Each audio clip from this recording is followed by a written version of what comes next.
for coming. We're going to have a really fun day today. It's going to be quite exciting. There'll be birds, plants. I'm actually an amateur botanist, so I can help you with genus and species names. So first, my name is Lisa Barbosa. I am the outing chair for the Untitled Chapter, and I am leading this hike. And I'm being assisted by Myrna, who is an expert at this local area here. Our sweep is going to be Susan right over here, and Myrna is going to act as point. So a couple things to think about. First, even though COVID is on the feet, still need to maintain, try to be careful about things like that. Also, try to keep people in sight all the time. We don't want to lose people. And we're going to be walking away from the bathroom. And Myrna has suggested that we may want to help nature with some minor fertilization. If you were to do such a thing, please tell someone next to you that you're going to go into the bush for a minute and leave a pole or a pack on the trail. You'd be surprised at how hard it is to find someone who's peeing and passed out. They're packed with them. Okay. Have you had that happen? Yes. Oh my. I've never passed out peeing, but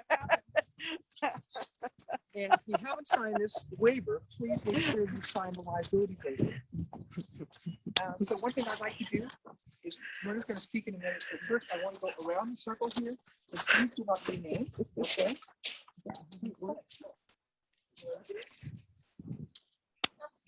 Yeah. John. Yana.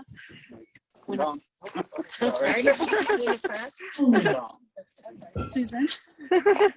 Ian. Nina. You're back. Oh, I'm Myrna Hayes. That's a voice there, but you've seen my face. Joe with the salon. Bill. All right, thanks everyone. Myrna. All right. Okay, well, folks online and those of you who don't know that I'm Facebook living again, we're Zooming, I guess. Maybe we're also Facebook living with Mike, but Yep, we're Facebook and Zoom.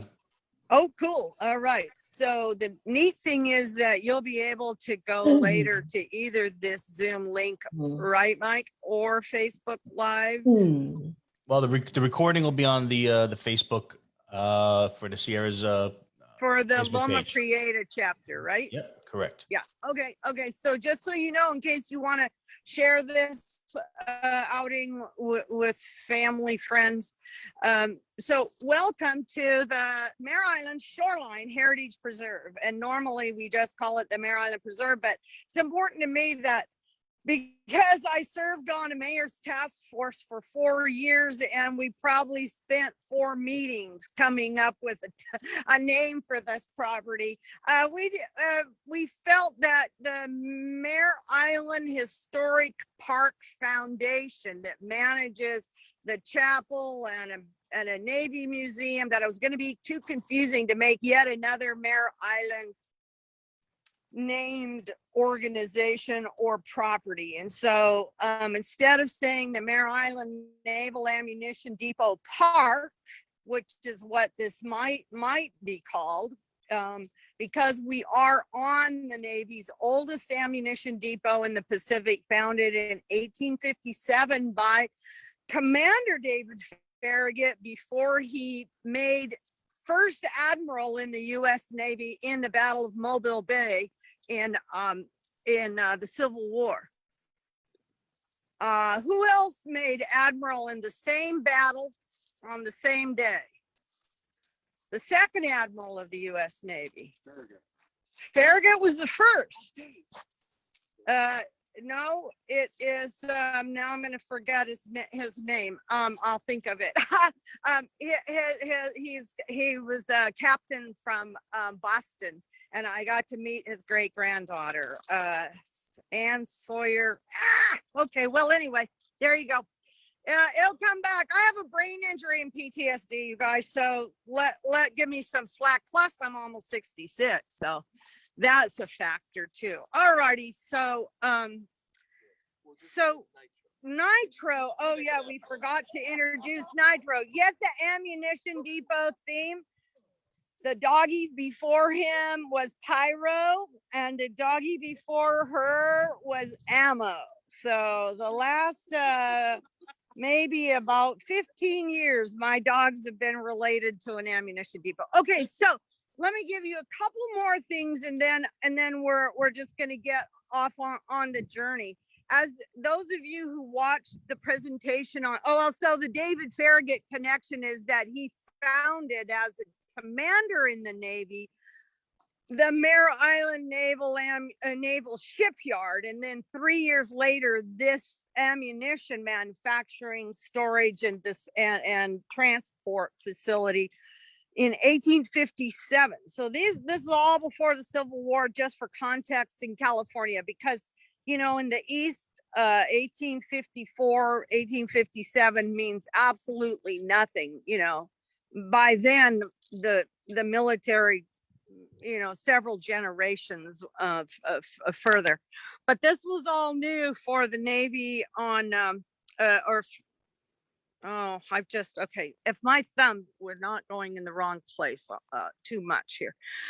This was the new for the US. Now think about this. In the Civil War, there were still only 5 US flag ships in the Pacific. Some of them were customs vessels, and 2 or 3 were US Navy vessels. So we're not talking about this huge facility built up like it is that you've driven through and now you'll be walking through until after World War I, when the US found itself rather flat-footed in its world warring. And of course, now we've outdone ourselves for sure. So a lot of the structures that you see, including our I'm not going to say former visitor center. I refuse to say that, but our visitor center mourning are not being able to be inside and host you properly. Visitor center A167 was built in 1934. And its sister 168 right next door. And you always know pretty easily where an above ground storage for ammunition is. Because it's surrounded by 4 lightning rods. And because I'm sure you were wondering, why do they have so many flagpoles? But lightning rods have become a really great perch for all of our wildlife. But anyway, so other than that was our visitor center. There are 2 restrooms. There were 6. There was camping. There's not. There, we were the managers, we're not. If you want us back, go to mareislandpreserve.com, sign the petitions, share it with friends. We're shooting for 10,000, and I think we're getting close to 8,700. I say close, I think it's 8630 or something. So close is relative, but you could make it hit 8,700 today if you wanted to, just by sharing. But please do not give any money at the end of the petition on the petition site. And that's mareislandpreserve.com. And I think someone was just asking on chat, maybe if we could get a link. And the reason for that is because we're trying to convince the city council, even without a majority who loves us, to bring us back our nonprofit land trust as the manager of this property. And if you watch the show on Thursday night, you know why we're not currently managing it. And so I apologize for the lack of amenities and graciousness that you would have been greeted with here by me or one of my volunteers.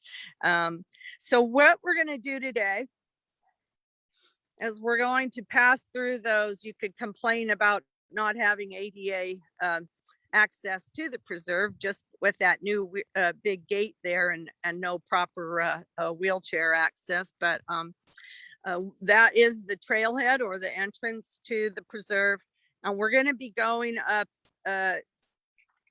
This property was closed in 1975 for ammunition manufacturing.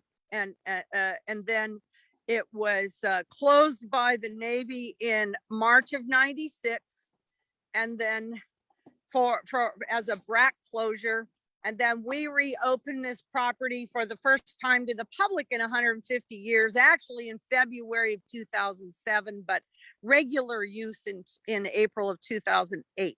So we inherited an instant park, which is so cool. So the road that you see to the south is the road is the trail. And it's paved clear to the top of the hill, and then another quarter mile beyond that, or half a mile, to some bunkers, which we won't be going on.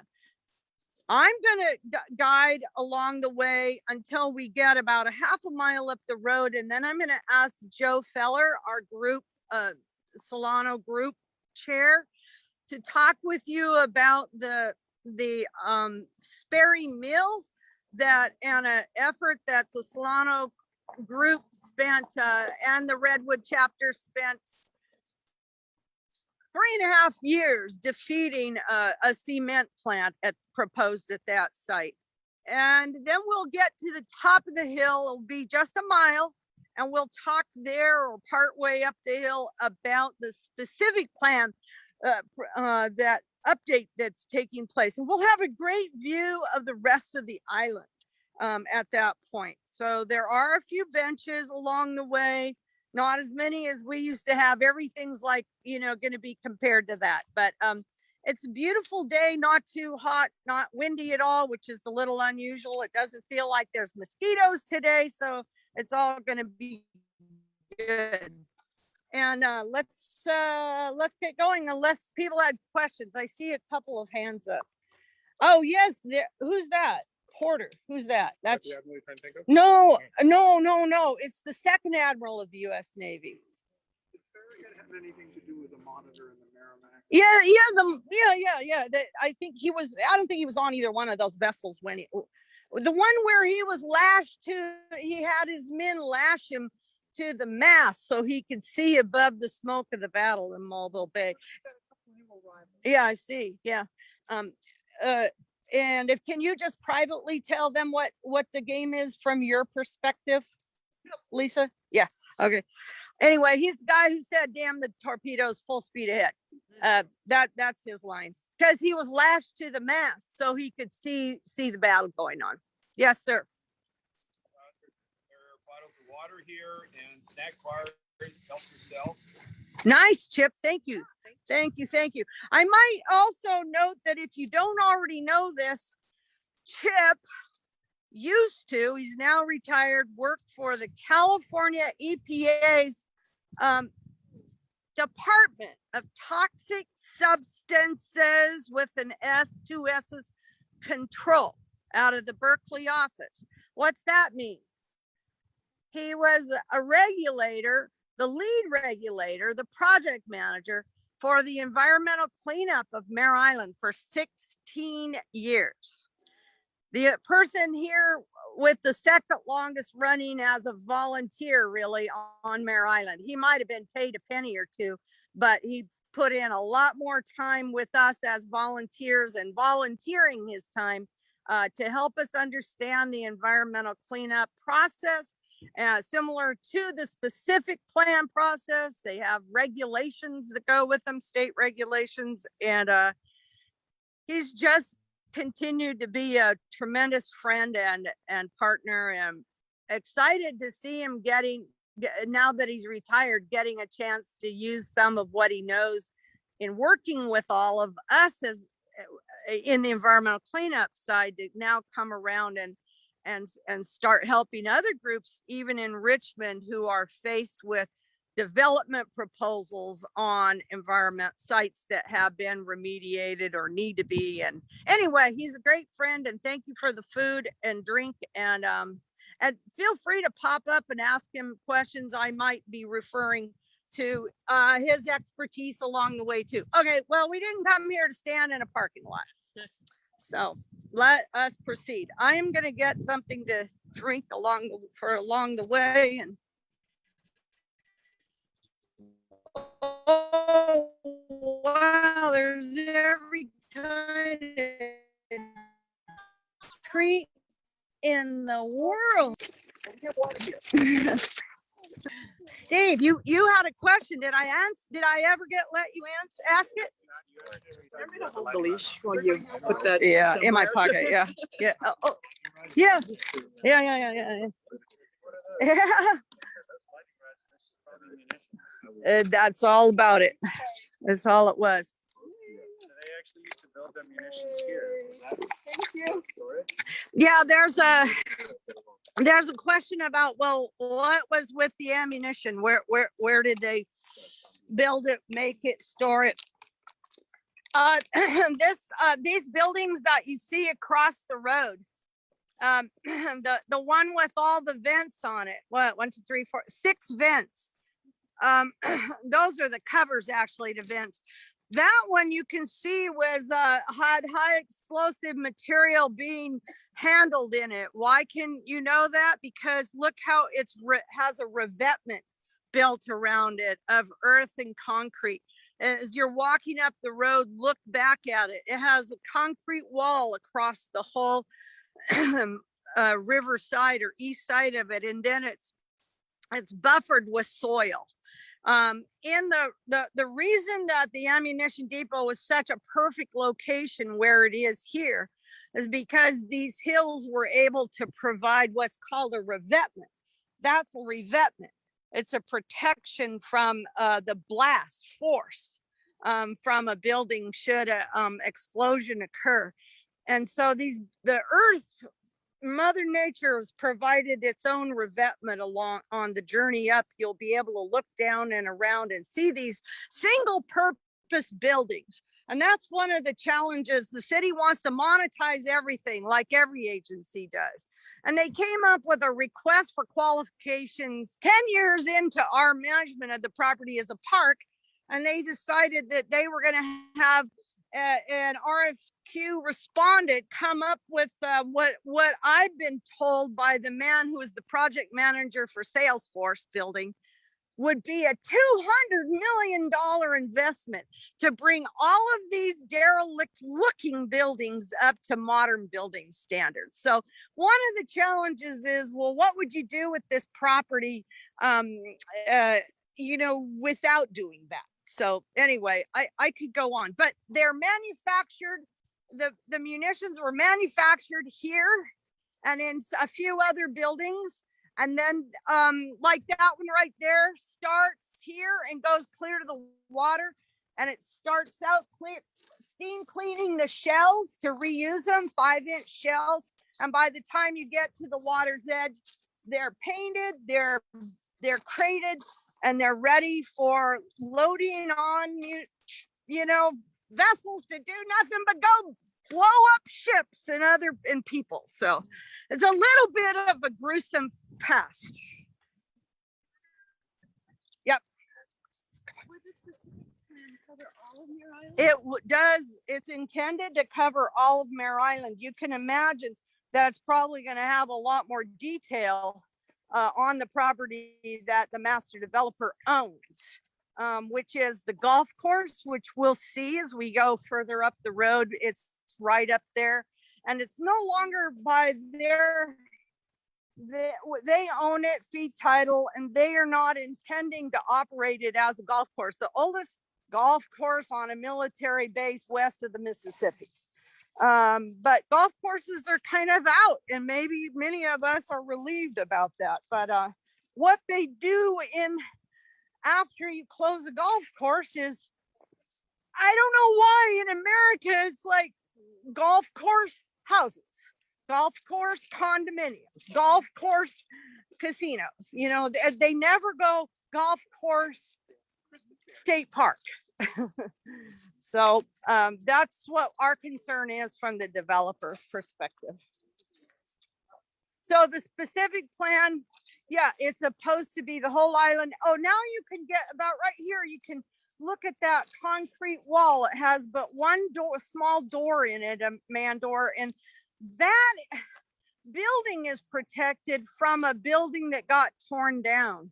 That was the bag building. And it had dozens of bag rooms where they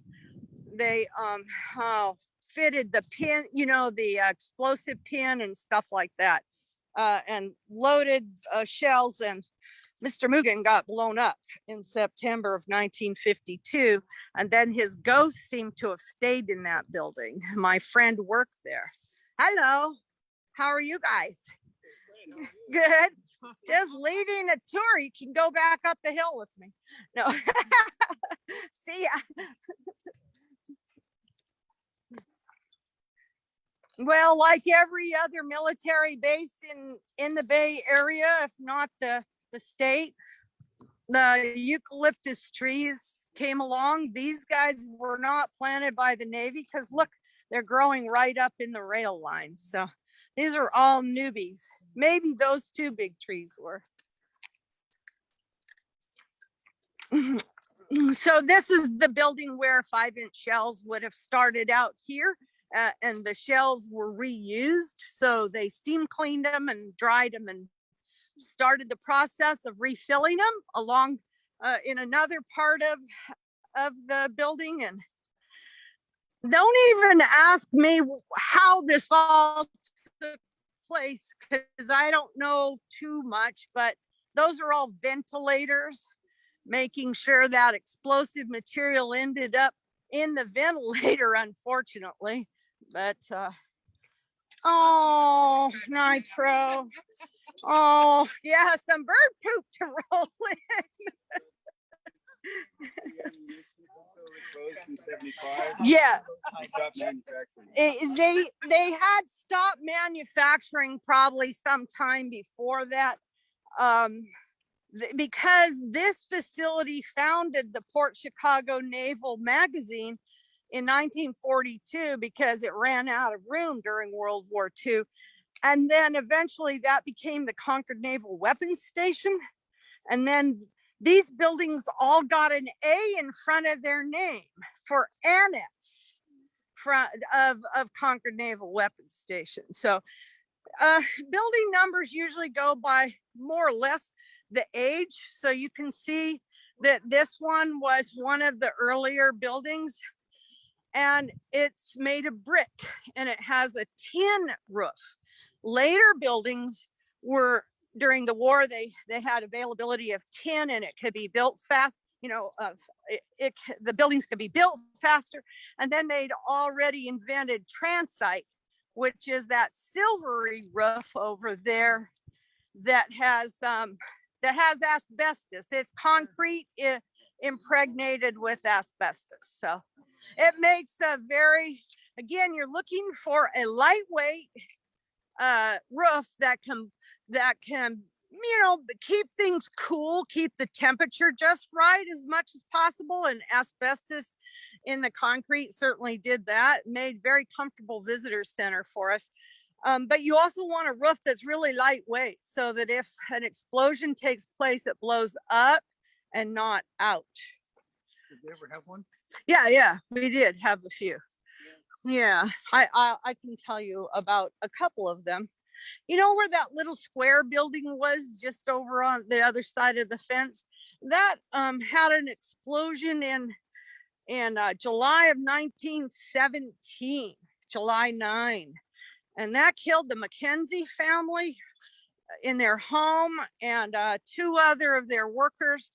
And then the windows were broken in all over the region and doors and windows blown out of warehouses and ships along the shore. And that was always thought to be a German saboteur. World War I. This was July. We had entered the war in April. Guess what? This really cool guy who works for what federal Navy agency was founded because of that explosion? Homeland Security. Kind of. Naval Criminal Investigative Service. Because suddenly they had 1,000 Marines helping them try to figure out how that explosion took place. And the public works director for the island wrote the report. He concluded that it was a German saboteur out of the German consulate. Now, how many years later, I meet an employee, a real employee of NCIS, not on the TV show, from Singapore. And he came out to do on vacation to do investigation, final article, magazine article, rewriting history on that explosion. So he considers it a murder suicide. Oh. Yeah, so it's a good story. I'll tell you a little bit later if you're interested. So you can see the numbers going down, A54, A31, and you can see the brick buildings a distance apart and their lightning rods around them. Yet these other buildings are building 75. What was with the jump? Well, these were the early buildings, and then during the war, like either after World War I, that buildup I talked about, or during World War II, they added in a bunch of other buildings in between them, which you can see. Concrete and blah, blah. Well, I'm talking a lot about buildings, a lot about ammunition. So after the battleships and everything sort of became obsolete. Yeah. How did that affect what they did here? We just went to nuclear submarines we were building submarines in the 20s, but we went to diesel electric and then later to. I mean, in terms of ammunition. Oh, ammunition. Yeah. Well, that's probably how, the Navy started doing whatever they were doing at Concord, whether they were still making munitions or whether they were just storing them made at Indian Head. I'm not sure about that. So is all of this like the lion's share of the island? This is the original island. You see the hill. The rest of the island you drove in on, really flat, that's all fill. This is the real island.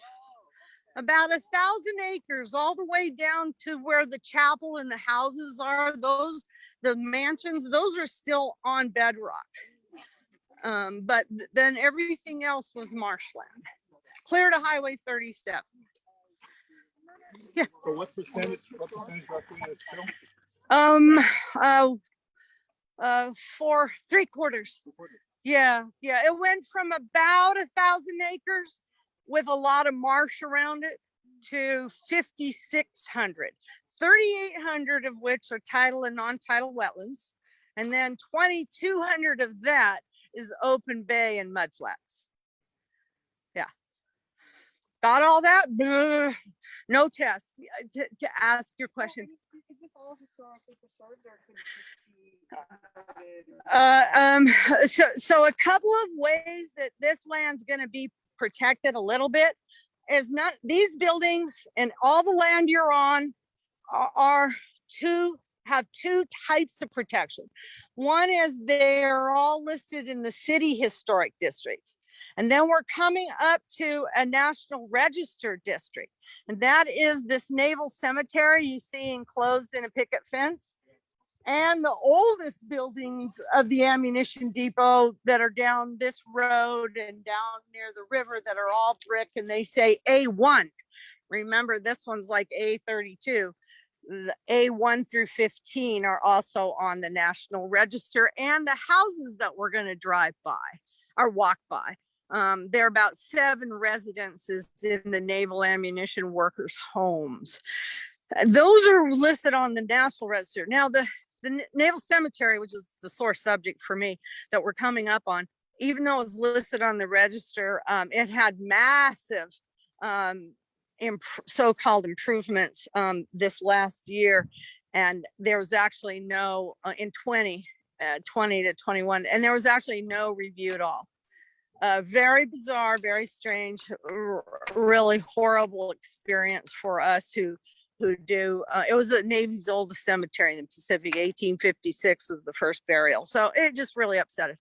But those buildings, I mean, not the buildings themselves, but the land below us is reversionary land to the State Lands Commission. It allowed the Navy to acquire and use this property for military purposes. And then when the base closed and was no longer military purpose, then it had to revert to the state of California. So in most BRAC situations, base realignment, an adjustment commission, closure commission. Okay, that could be right too. Yes. BRAC. The properties went to the local reuse authority. And in the case of Mare Island, it's all within the city limits of the city of Vallejo. It had no competition. Whereas say Alameda, actually San Francisco County comes partially onto Alameda Naval Base, to Alameda County and the city of Alameda. And so it was a lot messier, for example, than this property. But in that transfer to the city, the state retained its claim on this land that was historic shores and navigable waters of the people of the state of California. If you don't know, granted lands, not granted lands, but public trust lands, mostly waterways, it's a totally fascinating, somewhat arcane law, some people would say. But the Romans had it in the Magna Carta, and in Roman times, they held this public trust of the waterways and adjacent lands, as did, it was included in the Magna Carta. It was included in the U.S. Constitution. It's in California's Constitution that no man can own the air or the waters of the state of California. So these lands that are low, that were marsh, they revert to the state of California. And then we can use them for anything but a private purpose, any public purpose. So you wouldn't be able to have a live work studio in those buildings there, for example. And then in an interesting provision of that law, of those laws, that public trust protection, public trust doctrine, the north end of the island had land that had the state lands claim on it, and the city wanted that to be lifted. So they made a settlement and exchange agreement. And so the state lands protections were placed on this land and lifted on some wetlands at the north end of the island. So all of that seems like, oh my God, how crazy is that? And why is she telling us this? Well, for one thing, what I mentioned earlier is one of the reasons our recreation district, a separate district from our city, didn't want to take over the property is because for operation as a park, is because it has this state lands claim on it and it can't be assessed. The people cannot be assessed on land they own, right? So you can't assess a federal wildlife refuge either. And so there wasn't any money to be made by the agency for the operation of it. And so the city of Vallejo, typical of many cities, we see this with Richmond, they're holding out. They don't really want to designate Point Melotti. They don't want to designate this property as a park because they're holding their options open for a rich person. But it's a little more complicated because what's going to be the motivation if you can't build houses here? So we have a tactical advantage, I think, in that way. All right, well, let's walk along this piece of history, this chunk of concrete. If you were to hop up on it, is an old tennis court. It is considered still active munition site, and that is because it hasn't been transferred to the state or to the city. In some instances, the city, by the way, is the grant manager of this land, granted lands manager. So there's another layer between them and state lands, unlike a lot of the refineries who lease directly from state lands. And that's complicated things here, in our opinion, because the city hasn't been good stewards, in our opinion. Like that tree right there, it used to drape to the ground. And I had a yurt snuggled in with it, and that was a group picnic grounds. And now the picnic tables have been turned into the fence, And, so it's kind of painful for me to be here. There's been a lot of slaughter and mutilation, including in this cemetery where the city brags over 250 trees were removed, way up on the hill and all around, inside and out. So it was just bludgeoning and brutality. And we wanted it to look like, my hunch is they wanted it to look a little bit like Arlington, reminiscent of this bald, and you can see by that funny structure they built in behind the flagpole, and they totally tore down the old fence and then cobbled it back together and put this funny little gate in. Don't get me started, okay? It has been such a travesty. But yet now they were doing all that to force the VA to take it over. And I guess with enough money, they must have agreed to it. But we'll see. We'll see what happens. Oh, it's a tug though. And if another dog, put your hands through this. And then if another dog comes, be ready to hang on to that thing or that. Yeah.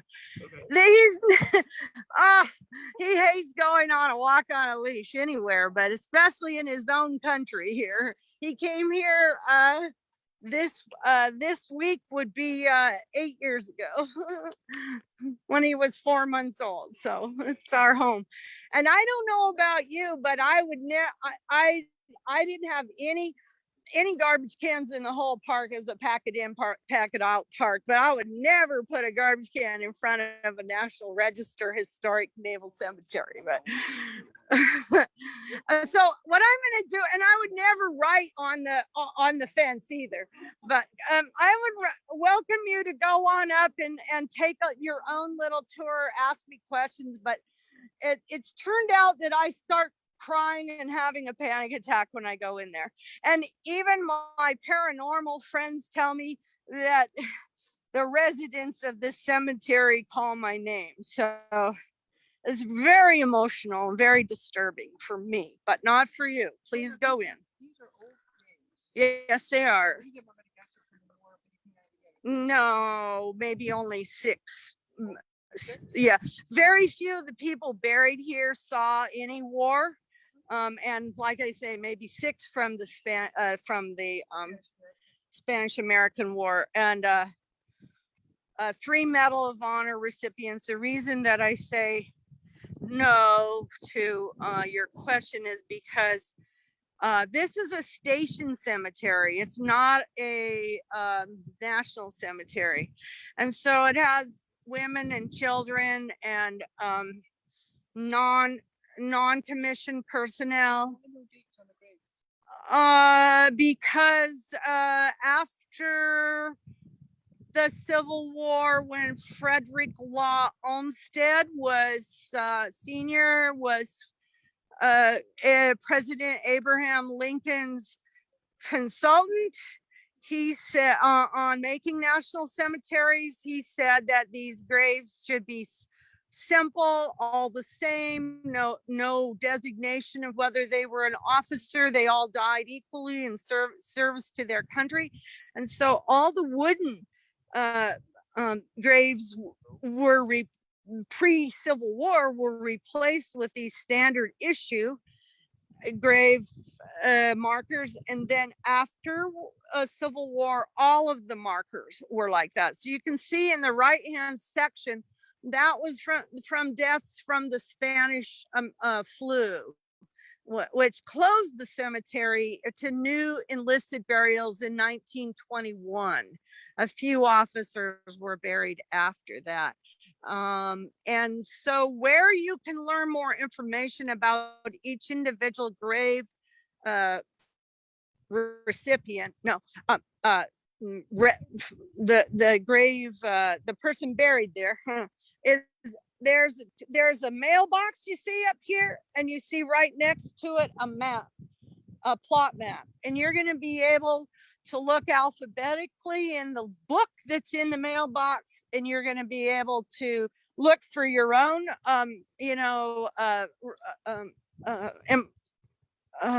I'm sorry, that brain is not wanting to work quite right.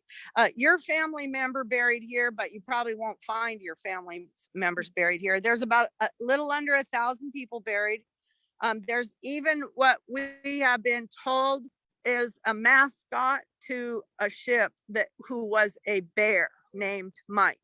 And I have personally heard a paranormal recording somewhere where I know that bear was supposedly buried, and it is a loud bear roar. And they also pick up recordings in certain areas of the cemetery that have where the children are buried. Okay. So these buildings Yeah. cannot be taken down. No, they could be taken down. They all could be taken down. It'd be a lot of expense, and you'd have to have a really logical reason to do that. But anything can be done at a cost. That one building I mentioned early on, it was torn down for 1.5 million. And so that would probably be add another million on it 15 years later. But that was because it had so much munition residue that they didn't think it would be safe to leave. Oh, I know. And they couldn't look through all the little pipes where in fact, they were looking for any high explosive material, and they found one pipe when they took it all apart. There was about 200 pounds of mud that was in the drain pipes from the floor that had residue in it.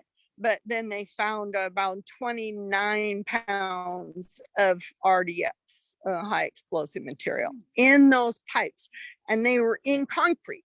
They were clay and concrete. So the only way they could be sure was to take the whole building down. But normally the building, they know the uses, like these were just to store. So they wouldn't have had that munition residue in it. Okay, well, let's feel free. I mean, I'm not trying to jinx you going into the cemetery. It's just my personal thing. Like that huge gray wall up there, that was a beautiful old brick wall that had in the congressional budget of 1896, it had $1,000 in the budget to fix the old brick wall. And they just tore it all out and put this horrible concrete thing about 3 feet higher, 4 feet higher than it was. So it's just, that's the way they think the cemetery should look. And so they left but one gorgeous eucalyptus. When that tallest of the monuments was placed in August 1 of 1892, there was an alley of eucalyptus on this side, acacia on that side, an alley of the pepper trees over here, and over there was pines and junipers, okay, in these 3 entrances. The tree that was right near that monument was 16 inches in diameter, my estimate is. It was the sister to this tree. They cared, they looked down lovingly and put their arms around all those young crew of the Boston 15 young men who that honors, who were blown up in June of that year. So it seems so, and they were full of gray horned owl nests, like for how many thousands of generations, and they were all dispersed. And I meet them now outside the gate. They're all confused about where they're going to make their home now. And they moved the fence so that these yellow climbing roses that were on the inside of the fence, the Army mind, oh, well, we must have all roses outside the fence. So we'll move the fence at great cost and expense and remake it as a new fence because it was old and perfect. And we're going to put all the roses on the outside of the fence. Well, they were yellow climbers on the inside, and then these other roses, 30 of which we planted on the outside, but they had to move the fence so the roses could all be together. It's just goofiness. But I'm delirious just by walking here. So keep on the move. Oh my God. How are you guys doing online? Are you tired of my, it'll get better. It won't be quite so upsetting as soon as I get by here. Okay. Oh, I like this. Stimulus checks accepted. What the F? This is a National Register Historic District listed cemetery, and we can put that kind of BS on a mailbox. But this is what I mentioned to you. If you find in the cemetery a grave that interests you, you can go over to the plot map, find out the name of the person, and then by alphabetical, you could look up how they died, when they died, and what their name is, where they were born, whatever we know about them. Or you could just look in the book. They don't get too excited about the people who died here dying. Of course, they were serving the U.S. Navy, but virtually none of them died in a time of war. A few. Mostly they died of things that sailors die of: drowning, suicide, consumption, gonorrhea, well, syphilis. Yeah, let's get real. And then there were families. One little boy, I'll tell one of my ghost stories that I'm going to tell tonight that I used to tell here, but now I'm going to do it in the San Pablo Bay Trail on a haunted walk. So I know a woman who is a Native American, and her first spiritual leader was a man named Big Bear, Jim King. Big Bear was everything his nickname implies, from what I can tell. He was huge. He was way over 6 feet tall, big guy. And he worked the evening shift at the shipyard in the 70s. I don't know what he did, but I did meet his daughter when I was here at the visitor center. It's always interesting to me to know who will walk up that ramp and introduce themselves and tell a story, or ask a question, or introduce themselves as a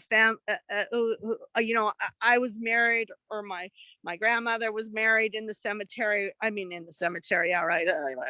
Yeah, they could, in the chapel. And this woman was walking up the ramp and talking with me, and I was so interested in their classic Porsche that I could care less about what she was saying to me. She said, "You know my dad, Jim King, he went by Big Bear."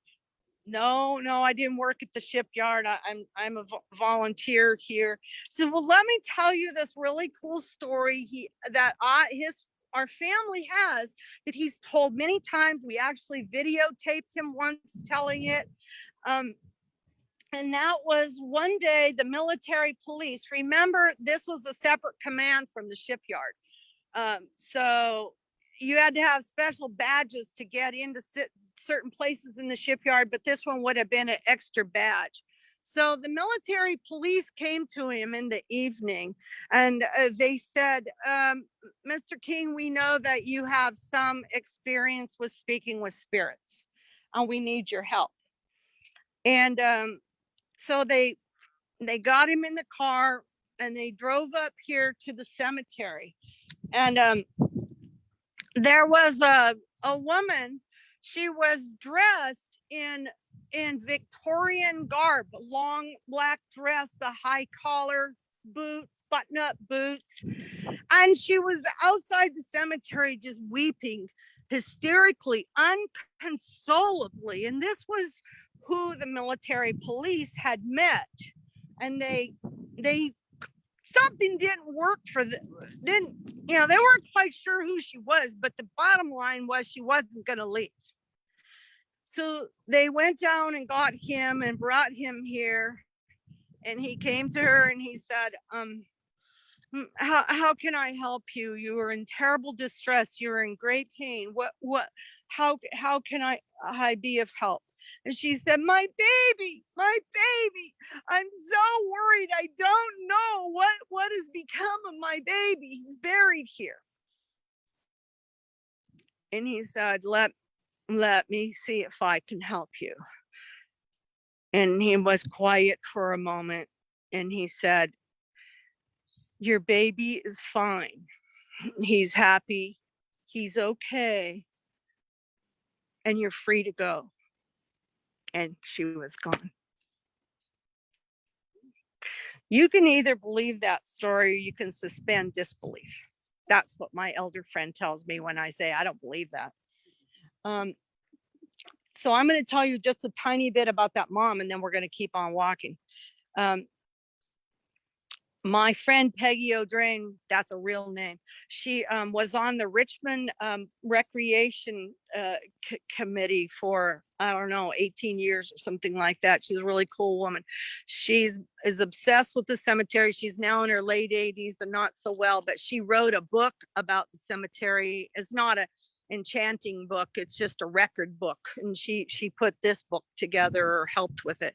But she got to go to the Bancroft Library, and because they had that mother's journal in their collection. And she actually had to hire a woman who could read the writing of that time. This was like her baby is truly buried here. And he was 20 months old when he died, and she lived with her in-laws on Captain's Row, and this was in around 1867, I think. The baby died. I don't you can look him up here. The baby Sawyer. And so in her journal, there's a entry: the baby was born today. By the way, her in-laws were the storekeeper for the shipyard, the early shipyard, and her husband was their son, and he was out to sea on a sailing vessel. So she was there alone with her family, and she writes, the baby was born today, and then 20 months later she writes, the baby died today. And then her other entry regarding the baby is that she walks the 2 miles from the shipyard every day to be with him. And so kind of no surprise that then in the 1970s, she was intercepted. Maybe she'd come other times. And the baby is buried. There used to be a metal enclosure right there, and I see they've taken most of it down, but anyway, he's buried there, as are his grandparents with him, so he's not alone. Okay, that's that story. Don't get me started on the cemetery stories. I mean, the good stories. Like, I got the bad story down. There's a fig tree you can see right down there in yellow.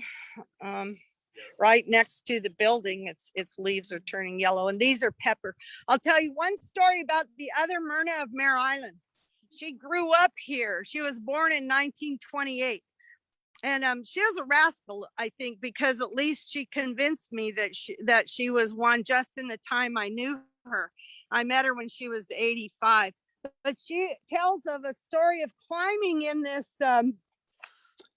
in one of these pepper trees, and this fence wasn't here. Chip and I helped put this fence up, not literally, but monetarily and decision wise, so that we could open this property as a park, because that one still needed cleanup. But she climbed up in one of these trees, she says, and she hollered really loud, and I won't holler as loud as she probably did. Captain Witherspoon, it's me. Can you see me in the pepper tree? And Captain Witherspoon was probably doing a Memorial Day service, and or maybe a burial, because she was born in it would have been 28. They would have all been buried by then. And he kept kind of waving her to be quiet, and that would make her just be louder. Finally, he sent someone from his delegation and walked her up home another quarter mile. So there you go. She had another thing she did. Hang on to him, because you're not going to like this black dog. Yeah. Just past here always used to be a cattle enclosure. And one day her neighbor girl, who was born in 1930, named Lori Palmer, she was the scaredy little girl. And the other Myrna of Mare Island was like me. I mean, she was a little wackier even. She was a rule breaker. She changed her name to Ginger when she was 14. I mean, you didn't mess with that girl. but they were waiting for the bus to take them to school right here. And there used to be a nice cattle fence before that got taken down too, because that wouldn't be next to Arlington now, would it? And there was a bull. And she said, "Whoa, hey, Mr. Bull, look, I have a red jacket on today." And she was about 10 and Lori was 8 and scared to death. And the bull just looked at her. And so she went over and she got on, according to Lori, she got on the fence. Here they are waiting for the bus. And she stood on the fence and held her jacket out. And she said, "Mr. Bull, it's me, Myrna," just like Mr. Doc, Captain Witherspoon. "It's me." And the bull did nothing. So she got on top of the fence and she waved the jacket, and the bull just stood there and looked. Poor Lori was just terrified the whole time. So you can kind of get that feel about what was happening right here in 1940 or so. I got to figure out how to find my battery. I forgot that this is needs some extra power, so you guys can have me be quiet for a few minutes. Here's some of my trees they cut down. They couldn't be allowed in the cemetery, but they're allowed to sit here. And luckily I've been told trees don't feel pain, so I'll have to take people's word for it. But I'm gonna put the battery on here, okay, you guys who are watching. If things get a little wacky for a minute, it's because I'm trying to find my battery pack and get you plugged in. Let's see if this, to figure out which one powers it and which one. Okay, you can really do it.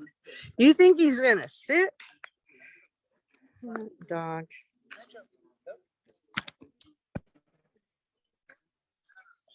I hope I'm getting some juice, because otherwise you guys aren't going to be watching me much longer. Oh, I know, I got to turn it on, huh? These things are so subtle. See, it's just a little battery pack. Yep, I heard you go, "Boop." So we're good to go. How are you guys doing online? I know I'm telling stories and practically lying down on the ground from a panic attack, being by the cemetery and these trees that have been so bludgeoned. But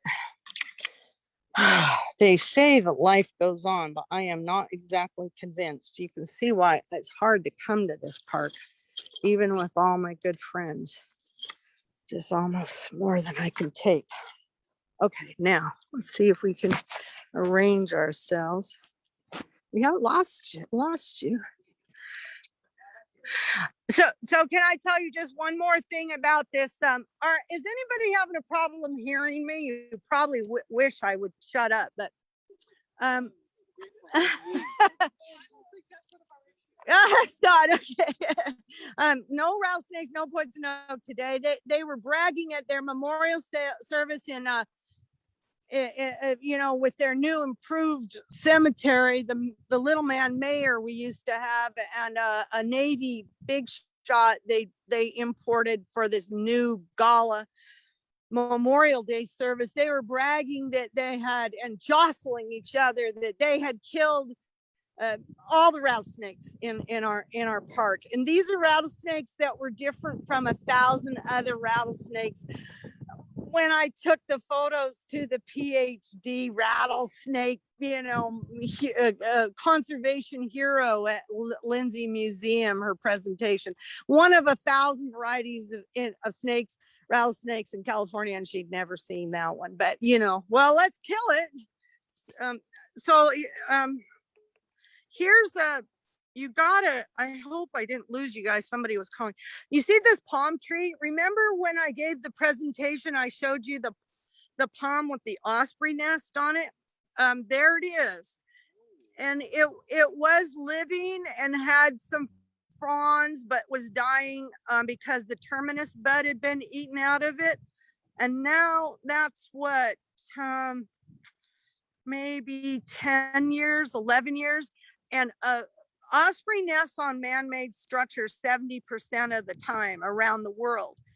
but this is the only tree in San Francisco Bay of the, I think, 59 nests we had this year that has an osprey nest on it, and it is dead. But I wish that we could afford to have a tree company guy wire it for us so that, you know, it didn't fall and kill the babies or whatever. That would be the nice thing if we could be. That's Navy property right now, but if we could be in that kind of a working relationship. Just in Mare Island. In the bay, 19 on the island, and then the river, and I'll show you where the first one started. Hey, do you want me to take him? You love this tug along thing he's doing. If you want a short and easy route to the hilltop, you just follow him. It won't go up the road, that's for sure. Yeah. Where are the Rookeries? You said they were- We'll come to them. Yeah. How you doing? Yeah. Do you have a question? Oh shoot! Why is somebody calling me? Do you have a question? You don't have to, but I'm just saying. Oh, I see. Yeah. Yeah. All right. Thanks for asking. There's another fig tree. You can tell because of all the yellow leaves shaped like a fig leaf. Get it? Yeah. So the nest is occupied now? No, not the osprey are gone. Generally, all our osprey in the bay leave, you know, migrate like everybody else does. There's 2 or 3. I think I've heard that the male at the Richmond Marina stays, or Richmond Yacht Club stays all year. And we have one, maybe other, who does.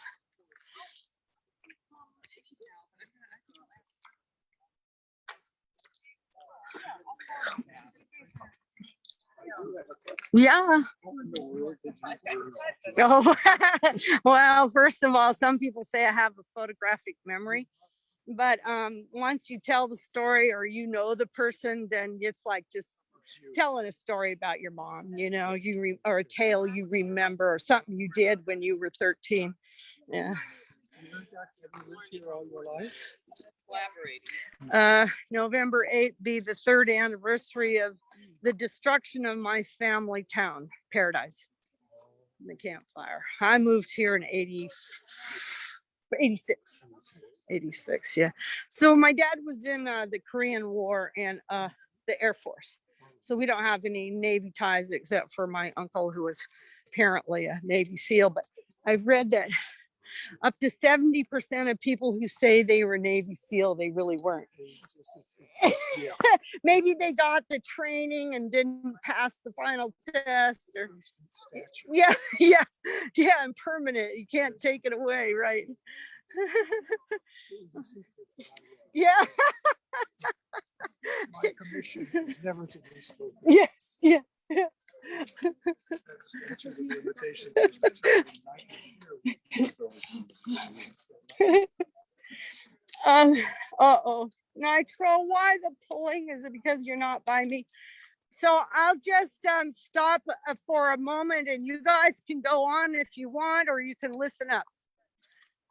Joe, I'm gonna call on you in another 100 feet, but right this second, if I can rest myself against our chain link barbed wire fence, to show you that this is a air raid shelter, and it actually has 4 doors. And every time I tried to open it up and make it as a little interpretive thing, the fire department would come along and have it all barricaded, even though I would take that off of their contractors list. I mean, they would agree to that, then suddenly it would be all barricaded again. So one day you'll get to go back in, because it's just a beautiful concrete building. If you consider, yeah, see there, Lisa, she's doing what I guess Sierra Club allows, is to go up on the edge of she's our guide today. I mean, our host, so it must be okay. So that's the air raid shelter they were not for all the employees on the island. And when you see them, they're sort of ubiquitous throughout the island. They are only for officers and their wives and their employees. Which employees didn't mean all shipyard employees, they're servants. So those were for these houses. Now, I want you to think about this long and hard, because Navy, the U.S. military, the United States government, they like to tell you things that you wonder if they're always the truth. This house here is, the Navy says, the oldest residence on the shipyard, built in 1860. Now, two people, one lived in it and one was the superintendent for like repairs for the public works department. Both of them tell me that this is an adobe house that wasn't built by the Navy, and it's had two additions, the wings, the sunroom and the laundry room, in like 1930. I've been inside of it. I tend to think that they're right. So I would say that that would predate the Navy's ownership of the property in 1852, and it would be a Spanish, Mexican built home. They will not let our archaeologists go in, or our historic preservation team go in and double check that. But when that comes into the Mare Island Preserve, which it's slated to, and we hope that it will, then we'll document that. That would be really exciting to have a building of that era, a home, and it's quite nicely preserved. These are just mothballed. You saw that at Point Melody. That was the commander's house. Remember, this was a separate shipyard. Separate command from the shipyard. This was Bureau of Ordnance. So all of these houses were lived in by essential personnel officers, usually around 4 officers, and then 3 or 4 families of essential personnel. And that's where my friend Lori grew up, next to, and there are the great blue heron rookeries are in these deodora trees. And you can see this osprey, this is going to become an osprey nest, I bet, because that palm is dying. And then there's a pine tree by the commander's house. It looks like it's already also passing away. So life is changing, but this was 7 acres of highly landscaped yards, flowing, big nursery, cutting gardens, vegetable gardens, fruit trees. And then this was a World War II Victory Garden orchard that went from this road to the hairpin road. And you can see the persimmon tree right there, a crabapple, few trees. So let's get going. And we're going to ask Joe to quit jabbering in his private conversation in a few seconds and tell us about the Sperry Mill and the cement factory battle. I'll take it up in a second here, Well, when we to the spirit ship. Yeah. Are we going to go there? Yeah. It's another half a mile. If you can make it up this hill. Oh, you're doing great, honey.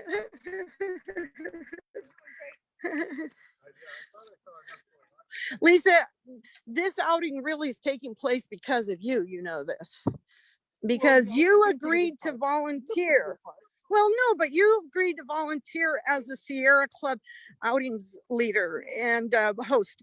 And we can't do that in COVID, this walk in COVID, without being like you. And we were having trouble getting someone. So I want to thank you. Came up all the way from San Jose. Yeah. So thank you. I find it to be very enjoyable. Great. And educational. Thank you.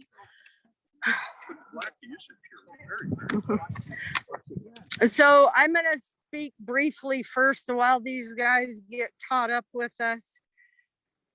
Like I am not speaking briefly first, speaking continuously first. I'll just get folks gathered here. So again, the purpose of this chain link fence, I dream of the day when it can be taken down, but we built it between what was still going to be Navy retained property while they were doing the environmental cleanup of the shore. And the houses just kind of got stuck in there with them. But one day, this shoreline is also slated to be in the Mare Island Shoreline Heritage Preserve. And now you begin to see why we added Shoreline in there, and heritage we hoped was going to include the nature and the history and the archaeological resources and the scenic vistas. So just briefly, we've been walking along and we'll continue to walk along the Naval Ammunition Depot workers' homes, the NAD workers housing. There's 7.5 acres there, and they were again highly manicured grounds, and of course they've gone to now no watering, and wildness has taken over. And then across from them was this orchard built during the World War II as a victory garden. And I mentioned the persimmon just back a little ways. There's some crab apples, some different trees, plums. We had envisioned replanting them with a heritage orchard. And there was a heritage fence around this, fence posts, and you see all this torn up area. This was the city management of the property. They just denuded it. They took all the coast sage, all the toyon, and erased that, and bludgeoned all the oak trees, and then turkeys have gotten the opportunity to feed here. And so you're starting to see, just in that first rainstorm, the real impact of erosion. And also, of course, we had native grasses, bunch grasses, the state grass, the purple needle grass, which Jim Hansen pointed out on our Point Malati trip, can be 100 years old, the plants. Wow. And it's just gone. And now it's just turkey habitat, which we don't need any more of. And they just shoved everything up off. It's just like the most horrible thing. But anyway, here you see it, but I wanted you to know what kind of looks like construction. Is hopefully not widening the road, but I wouldn't put it past them. So we have the houses, we have the orchard, and then we have the ammunition. Oldest buildings I mentioned with the houses in the cemetery are listed on the National Register. The building right below us is A1, and then you can see A3 and so on. And these were all, for 1 minute more, 1 minute more, then you can talk 1 minute more. And these were all ammunition storage magazines. This building was black powder. And now I'm going to turn this over for Joe to talk to us about the mill. The mill, first of all, is in our view shed. What happens there matters here, but it would much more than the impact of what it's reused for. Will be felt here, whether it's extreme lighting or the harassment of all the osprey that are nesting on it, and this white pole right there by the river is one of the first osprey nests in the bay, maybe the second. So when you come back, keep an eye out for that. So, all right, Joe, now listen, I'm going to just point this at you and speak up so folks can hear you. Okay, my Take it away. name's Joe Feller. I'm chair of the Solano group of the Sierra Club. I'm also a member of the Redwood Chapter ex-com. And you're looking at, you may not realize that one of the great victories that the Sierra Club has been instrumental in over the last few years. So all you Sierra Club members, give yourselves a round of applause. Yeah. You guys did it. Tom Roth did it. He went through the whole Redwood Chapter thing with us and authorized funds, authorized whatever we needed, but it was a huge fight. This flour mill was the first flour mill built on the West Coast. Nobody knows the exact date, 1860s to 1870s. It's most likely they started it in the 1860s. There was an earlier owner who's just calling now. Oh, he has money for me, so I want to talk to him. So I'll wrap this up quickly. So anyway, apparently somebody tried to open a flour mill at that site in 1864, and then the Starr family came in and built that. So at some point after that, it opened in the 1870s. It's the oldest flour mill on the West Coast. They built a second one upstream here a little bit, and it's CNH. It is now known as CNH Sugar. And when you drive by, you see the big CNH Sugar signs. Can I just tell you why a flour mill and why here? Because until the Central Valley Improvement Project that brought water to the Central Valley, it was dry land wheat farming. And so there's a rail line, and this was a pier. And so the wheat was brought in here and also into Port Costa and Crockett. Port Costa was the wheat shipping capital of the world until 1898.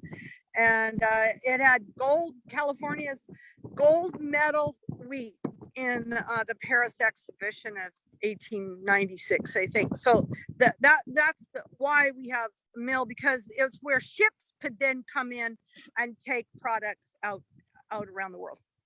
So it was a working mill until 2004, 2005 period. It took them a while to close it down.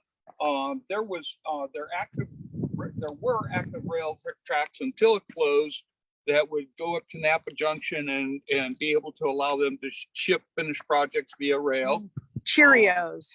Yeah, and General Mills. Yeah, General Mills. it was first owned, like I say, by Starr family that called it Imperial Flour. They went bankrupt at one point or another. It was replaced by the Sperry Mill Group, which owned a bunch of mills in Northern California, well, all over the West, as I understand it.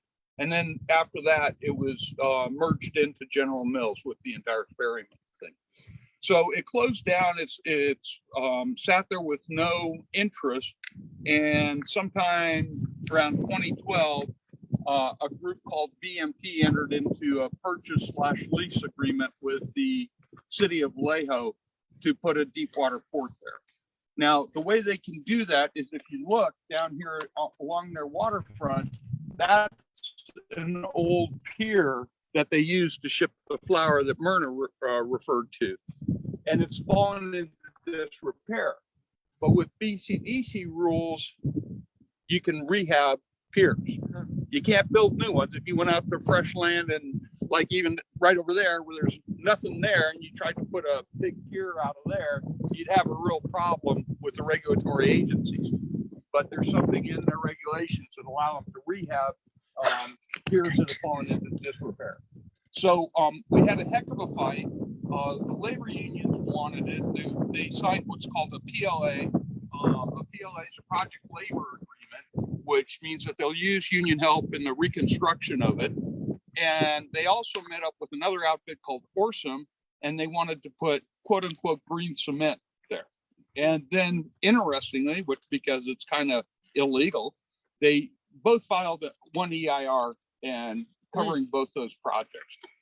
The Sierra Club was, even before we were active locally, the Beyond Coal people were interested because the cement factory was going to take 5 acres, but it was going to be a 40-acre project. And if you look to the left, well, you can't really see from here, but further upstream, there is a laydown yard for a company called Kiewit. That's Kiewit. And there, among other things, they actually run a coal mine in the Powder River Basin, which you may all be aware of. That's what they're talking about, bringing coal here and shipping it out of Eureka. Now, we thought we won a pretty resounding victory here. So they went through the EIR, which cost them a pretty penny. They submitted it. It was unusually crappy EIR. So we were able to, point out some rather glaring flaws in it. And we had numerous events. We had press conferences. We had kind of socials. There was a big group of community activists called Fresh Air Vallejo, who really, really did an excellent job of parsing a 400-page EIR and finding the expertise point out the flaws. And then we had the one-off people. There's a friend of the club named Jay Gunkelman, who's been a friend for years, and apparently people down in the Bay chapter may have heard of him because he's the one who got the cogen plant by CNH completely redone and funds to fund community development out of that cogen plant for the city. Well, it's not really a city, the township of Crockett. And he's worked with the Sierra Club on numerous other projects. And he's just a very brilliant guy and did some great work on the EIR. So we had a lot of different support. You know, we got great support out of national legal support so that we could talk to, you know, understand how the process worked and what role we could play in the process. We got great support out of the Redwood chapter to really supply funding. Victoria, our chapter chair, Victoria Brandon, came down and held a press conference with us. You know, we did just numerous events over 4 years. And there's a happy part to the story and there's a sad part. On the day, well, so what happened was the applicants, because there were two, Orsom and VMP, with one EIR, which we were pointing out was not quite legal. And they submitted their paperwork to the Planning Commission, and the Planning Commission voted it down on a 5-2 vote. So they appealed. It's amazing. And they appealed to the city council, which is anybody's right. It only costs you a few $100. And we were working through that appellate process. We were lobbying our council people. I personally went and talked to every council person at the time, you know, pointing out the problems with it. And really, the big problem we were concerned at that time, I didn't know that coal trains have 100. But now I've been down to Richmond and seen how that coal impacts that place. And the deep concern was that the other 35 acres was going to be used for coal. And so we brought that to their attention. We brought a bunch of stuff. And like I said, there was happy and sad to the story. On the day that they announced, or the city announced that the applicants had withdrawn their appeal and were no longer going to pursue the project, was they announced a meeting to close this preserve down. And you know, they didn't announce that they were going to close it down, that they were going to find a new operator for the preserve. Yeah. And so I rolled out of one fight right into another. You know, it was like no rest for the. And I never understood that. You know, which way is it? You know, idle hands are the devil's workshop, or there's no rest for the wicked. But the righteous need none. You know, well, I hadn't heard that one. Yeah. That's the new one. Okay. Thank you, Joe. And it was a great victory. Almost 4 years. I think 3 years and 9 months, something like that. Yeah. Yeah. Yeah. Really significant. Yeah, it truly were. I mean, we were just I couldn't talk because I was the city, you know, we were trying to be nice with the city. Yeah. Well, there are two things that are happening with the flour mill right now. And be quick because I see it's 11:35 and we got another half Okay. mile. Real fast. Our deep concern is that this whole effort to build a train track up to Eureka is kind of a false flag operation, and that they're just going to roll around and say, forget about it. We don't want to spend $2 billion. Just give us our port in Oakland, in Vallejo, which we were supposed to get 3 years ago and 2.5 years ago. But now we want our port back. You give us our port, we'll give you your Redwood Trail up to Eureka. Wow. So that's a concern. That's Wow. a real deep concern. Wow. The second thing is, you guys can't see it from here. You'll be able to see it from further up. Cal Maritime is right around the bend. This little community is called Sandy Beach, and that's county land. Cal Maritime. And right now, the owners of VMT, which still exists, but has new ownership from the original applicants, are now going to jail. Part of the NERU. VMT. They own the land. Okay. Yeah. Well, They have some lease with the city for portions of it, state lands, yeah, granted lands. The ownership is cloudy, and I think that if something comes up that the citizenry doesn't like, there'll be a lawsuit against the town. To be frank. There you go. The land. It's a very short. Somebody's gonna sue the title company. All right, you guys, ask questions and keep on. We have another half a mile and then we're gonna let you go. Hi, Nitro. How are you? You want to thank your helper? You already did.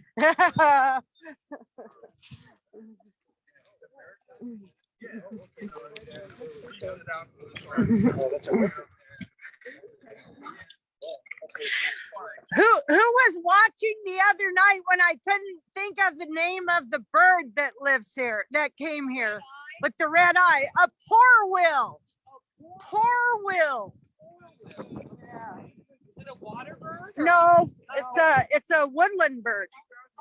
Oh, okay. Oh, And it actually makes its nest on flat on oak limbs. You can't even tell that it's a nest. Okay, so right here would have been in the summertime is the great egret rookery. We had 10 nests last year, 14 the year before. So in all of these eucalyptus trees. somebody that monitors Rookeries, so he'll be very happy to hear about that. Yeah, yeah. Robin Leong and Wally Neville from Napa Solano monitored this. Oh, they do? Look, yeah, Okay. yeah. And the great blue herons. You can just see how they took all those native plants and just shoved them up in and made a fire hazard and took and made an erosion crisis here. I mean, it's just, what were they thinking? Well, this is what happens when you let Public Works jump off of potholes and into a nature preserve. Doesn't work. Look, I've never even seen this. I've only seen pictures. Just fire, fire, fire, fire, fire. Right. And the fire marshal told them 10 feet, then he told them 20 feet, and then he told them 30 feet. So I give up. There was a beautiful toy on here about 100 years old and a whole bunch of coast sage along here. Oh, no, they weren't going to plant anything. Here's some stepia though. That's coming back up. The 100-year-old plants, maybe. Yeah, that's what Jim told us. That the bunch grasses. Wow. I've got it in my yard and south facing slope. Yes. And This is south facing. Some were still green. Yeah. And then as soon as it rained, they Yeah. Here they are just growing up all around in here. But You ever have to walk through when they make it? What was the rationale by? well, the rationale was a way out of control city manager who was a bully, a narcissist. I mean, they took out a 100-year-old rose bush right here, and that's what you see left. Figs.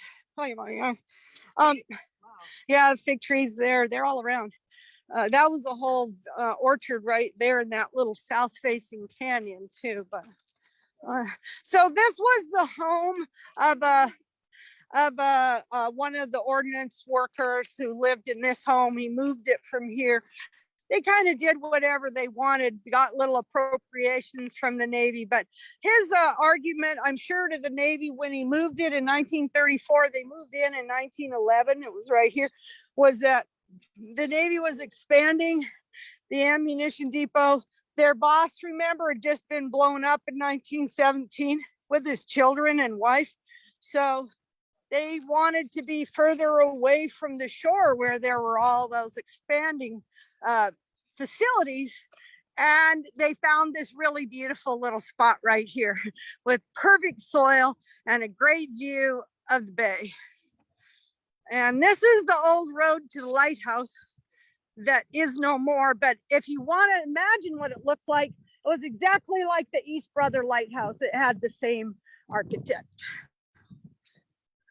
You can get involved with all of your efforts? well, by accident, I was sent off by my neighborhood association in around 1991, 92 to meet with a group of activists who were all coming together, Citizens Committee to Complete the Refuge, Save the Bay, Marin Audubon, 30 organizations helped us found Save San Pablo Baylands.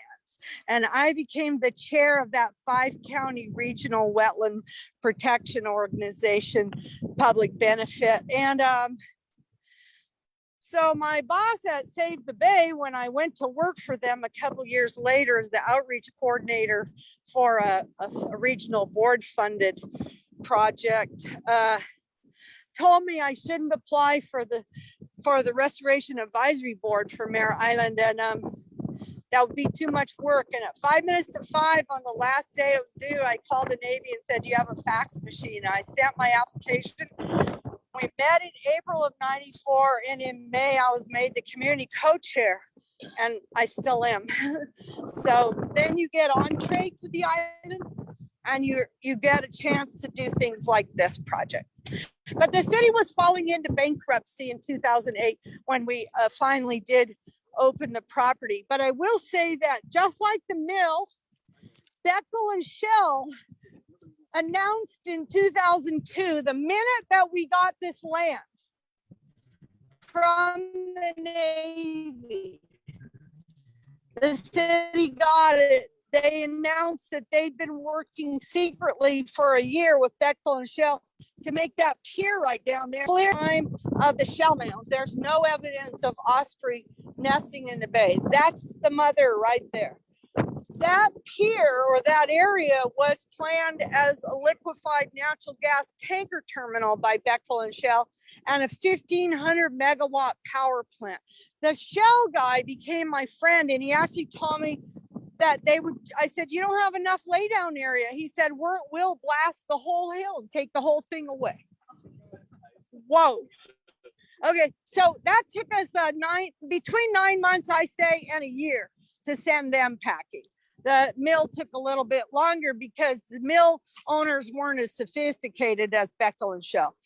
They next tried to go to Eureka, then to Ventura, and now their liquefied natural gas tanker terminal is in Tijuana and the power plant. So this is the ruins of the Rouser family, where the other Myrna that I've mentioned, grew up.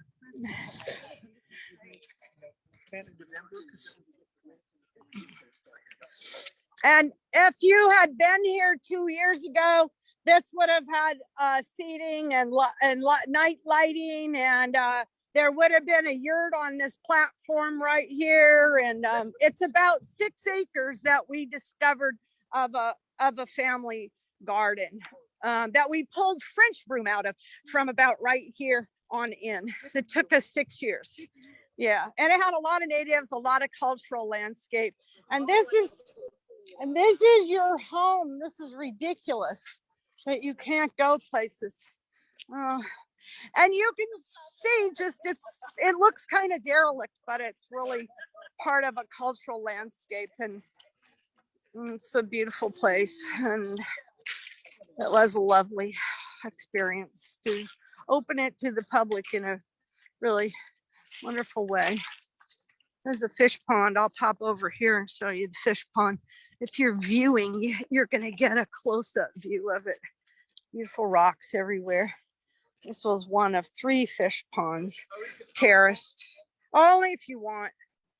And it had a Japanese theme. So did the other one. What's left is this cypress, and then also on the other fish pond, like it has nandina growing out of it. And they had little bridges at one time. Was this like a little pond? Yeah, fish pond. Yeah. And lots of terracing and trails. Architecture plan section. Yeah. Was so exciting. Yeah, that's where I put the first year. Yeah. You see it in photos. Yeah, that was. Oh, they didn't get them all. We have about 8,000 Christmas light, $8,000 worth of Christmas lights. Look at the water faucet that they tore out. The city was vengeful. The city manager didn't want any remnant of a nonprofit, of anything the community loved. He's Were they thinking of like eminent domain? no, they own the property. Yeah, so they just he didn't like the fact that we owned this property in the hearts of the public. You know, we'd opened it and managed it for 12 years, and he wanted to downgrade it to a jogging park and jogging trail, and he's got what he wanted, but he's gone and I'm not. So too bad. King Gregory the Evil. You can see the houses that I mentioned. We think they'd be a great retreat center.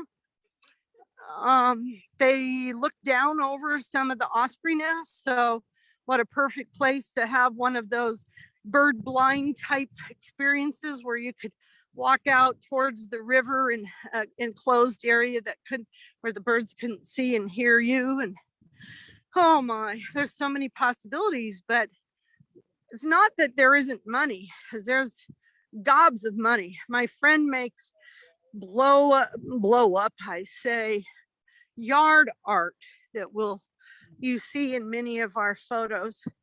I picked up one as a loan donation for our Halloween trail today.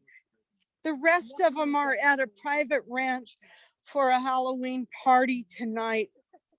And they cost this family $6,000 to install botanical forest. I mean, that's the kind of money that people have. Here's a little sign on the ground that shows you osprey nest number 2, heron nest number 1 and 2, and osprey nest number 4. So we have that for the last half mile. You'll be able to orient yourself, and there's osprey nest number 2, the one that I showed you for when we were further down. And then osprey nest number 2 would be that 4 would be that dead palm that you see to the left of the dead pine. So that's how those work. Yeah. And H is for heron, gray blue heron nest. And then further down, you'll see the E for egret nest. And that's just to help orient you. I love that. That was our friends at Audubon Society, Robin Leong, and truly probably Wally Neville actually did that. He has masterful maps that he makes too. You can kind of tell that house is out of place with these others, at least if you're a house, historian. You can tell that the one closest to us is of a different building style and older. Lori, my friend who I learned so much about this island from, and this ammunition depot, the littler girl in the story about the bull, she lived in the house straight ahead, and that upper unit was her home from 1930 to 1957. Her parents lived there from 1924, and her dad was the quarterman for hydraulics. So all the steam cleaning, all the fire suppression system for the ammunition depot was his responsibility. And the Deodora cedar just to the right of the house is where several of the heron nests are, the great blue heron nests are, and they're not active now. So, but come back in the spring and summer. Early spring for the herons. February. That Deodora next to the house straight ahead. Oh, okay. Yeah. Is the Deodora what, that one? On the right. They're very tall one. Yeah. And then there's others on the other, some other Deodoras further south. So, well, people, we have just about another quarter mile to go, but when we get to this corner, I want to look out at the shipyard and talk a little bit about specific plan. And then I think you're on your own. Yeah. Who's that ferry though? Is that just like a, tourist? Yeah, a tourist relic. It came in with a distress call. Oh. And there it sits. I think somebody needed to find a home for a non Graveyard. yeah, but it's kind of cute. It's called the Grand Romance. Oh, used to be in San Mateo, I think, off the as a restaurant for many years. Is that the one? Is it what? Oh. One of your friends' houses? We're on a paddle ship up to Sacramento. Oh, Just trying to see the name of it. oh, this is called the Grand Romance. It's kind of stranded there. It used to be a restaurant in San Mateo, I think. Yeah. So no, it's not, probably not. No, but make me move it. Who wants it? Yeah. Yeah. So it's sort of a touristy trap now, huh? Yeah, boy, that doesn't look like bode well for that building down there with all that water on the roof. You see the drains aren't working, I think, on that roof. Yikes. Oh, right down below us. Look at all that water standing a week after the storm. Okay, so let's just talk about specific plan real quickly for the rest of the island. You're definitely, Joe, we need to talk specific plan, and then I think they're starting to need to move to get going or whatever. So I just wanted to point out, this is a good vantage point, the top of the hill, another quarter miles, an even better vantage point to see the rest of the shipyard, the rest of the island of Mare Island. Joe, if you could help me, and I know you guys have a whisper campaign going on, but we just need to orient so that we can finish our assignment here. Okay. So see, if I don't have you talking to you, then it's easier, isn't it? I mean, I know I'm hogging, but would you talk a little bit about the specific plan? We can see the shipyard, we can see industrial buildings, and then the blue bridge you came across, just to orient you, is further down on the river, and then the Highway 37 Napa River Bridge beyond it.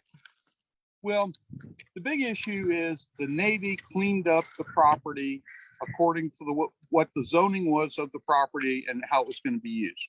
So they had some land set aside for commercial, some for industrial, some for housing, and some for open space parks. Okay, you're standing on something that's zoned open space parks. Now, it seems that the developer wants to do other things in the current zoning, but apparently he wants to do it on multiple locations throughout the island.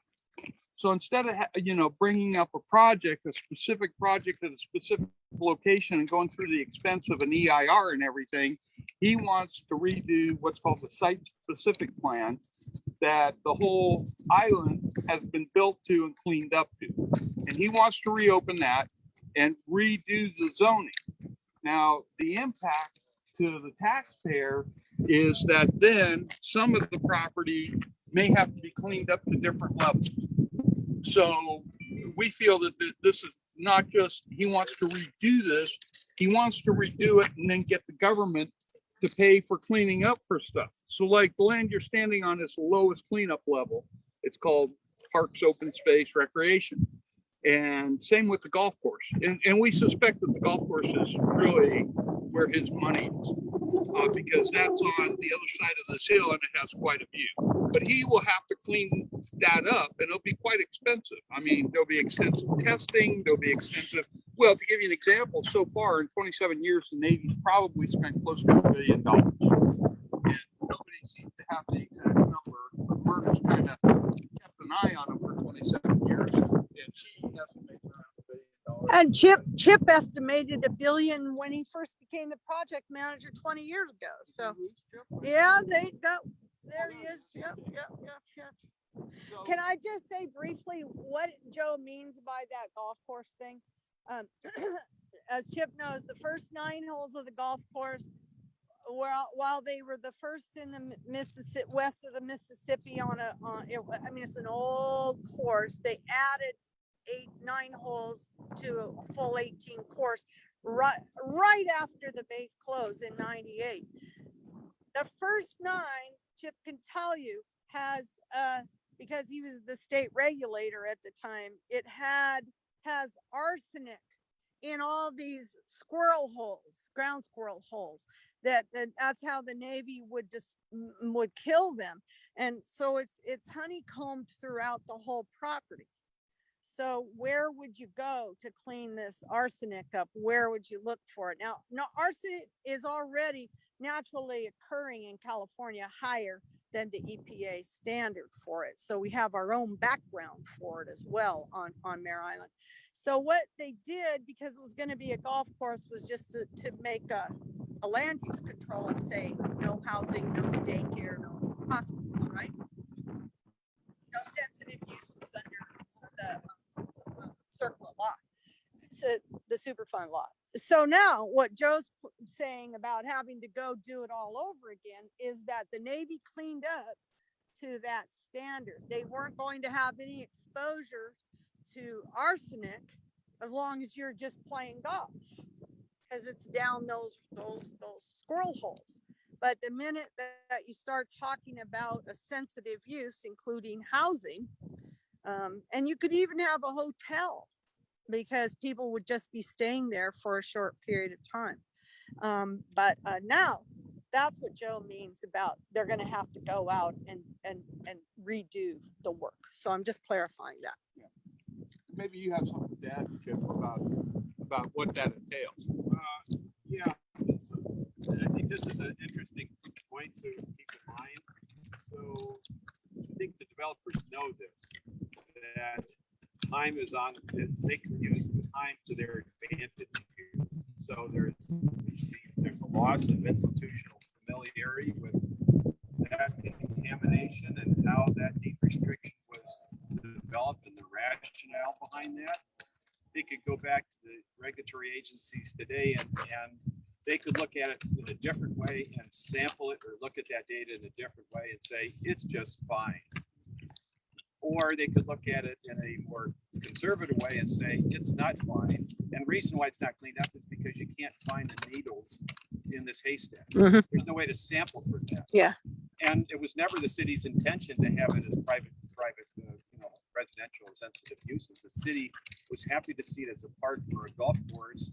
So we had a resolution right there. But the point is, the developer could come back and very smoothly or slickly manipulate the data and present it to an unwitting regulator that this is fine, or maybe it's not that big of a deal to clean it up. So knowing the history, knowing where to look for the history, knowing some of the people that were involved in the past are all key things that you have on your side to push back on this this developer shit stuff. Sorry. And again, we're using this site as an illustration. We're in a class. And just like I said in my presentation, we're not trying to tell you to get involved in the specific plan for Mare Island. You could with some of your new tools and new interests, but we're basically saying that's something for you to think about on the property that you're concerned about a new development plan for. Usually that's the case, a new development plan. Is to go back in history, to meet somebody like Chip who knows where the arsenic is buried, where the needles in the haystack, where the haystack is anyway, you know, even in the environmental cleanup, we depended on former employees to tell us in interviews and look at maps and tell us what they did in their job. Because the building might have been built to store horses, but eventually was a mercury, operation where we found mercury, elemental mercury just in puddles in a building that we still can't get all of it out, taking up floorboards, taking up concrete, and it's still just rolling around like those Mercury roly-polies that you played with. And no one knew that there was any operation, and no one could figure out what it was for even. But that is the basis of environmental cleanup, is dependent on who knows what, who's lived long enough, or whose family, you know, lived there, or who worked there, or whatever. So anyway, okay, Well, Joe, anyway, back to specific plan. Site-specific plan, the big issue we have with it right now is it appears to be no civic participation. Yeah. They've gone out of their way to, they won't even let you ask questions at their presentation. You have to email them questions and then they pick which ones they're gonna answer. So there's no give and take, there's no public participation, there's no hearing. And Site visits like now, like we're doing now, no guided walks. we could find this being done to the very strict minimum CEQA with an hour and a half community meeting before after they have all their plans secretly drawn up, and that they do throw away and then submit their plans to the city as their finished DIR. So our position is, I would say that the club's position, at least vis-a-vis the Solano group, is we'd rather not have to sue them. So we'd like you to open this up and start accepting, you know, and have regular meetings and put together a group, like has always been the way we've dealt with things on Mare Island in the past. So we have a group of citizens that we come in, that we go over what you guys are going to propose, which means they're going to have to, you know, they're going to have to lift their skirt a little bit, you know, and show what's really going on. And we don't think we're going to be able to do it with the city council, but ultimately Okay, thank you. And so you already saw my presentation, or if you didn't, you could go to it. I had some ideas about what we could do, the we being you, if you wanted to work with us on it, or the we being you when you're looking at your own project with its own EIR. And that is to kind of get in ahead of time. I can't stress this enough. You don't wait until you see the environmental document out there. You start already forming your ideas, the things that matter to you, the specific plan. We should start writing to the council, writing to the developer, who for the first time, that a lot of people in the Bay Area know, they're doing their own specific plan for the city without an arm's length consultant. They hire their consultants, and the city just, I guess, does the stamps or has the coffee and donuts with them. But you want to start influencing in the public, saying, hey, we're going to be hosting this event on Mare Island. You want to go on a walk with us and see the preserve? And then at the end, we're going to write letters and tell you that we want at a minimum all the open space that's in the current specific plan to stay just as it is. Well, that's going to make them go crazy because they already have a plan for housing on the golf course. We already know that their architect was eating fennel because he's Italian American descent.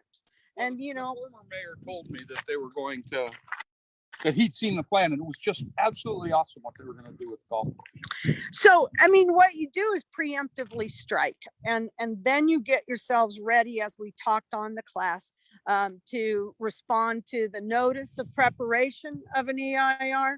And then that's where you want to already have a lot of things that you've thought about, and say, well, you've got to have to address this and this and this and this before we see the draft EIR.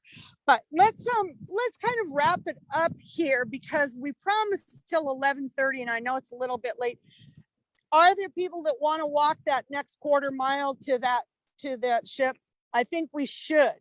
But if there's somebody who needs to leave, let our guide, our outings leader, work that out with her. And we won't stop. We'll just hoof it to the top of the hill. Don't laugh, you guys, because I can hoof. It'll keep me from talking, but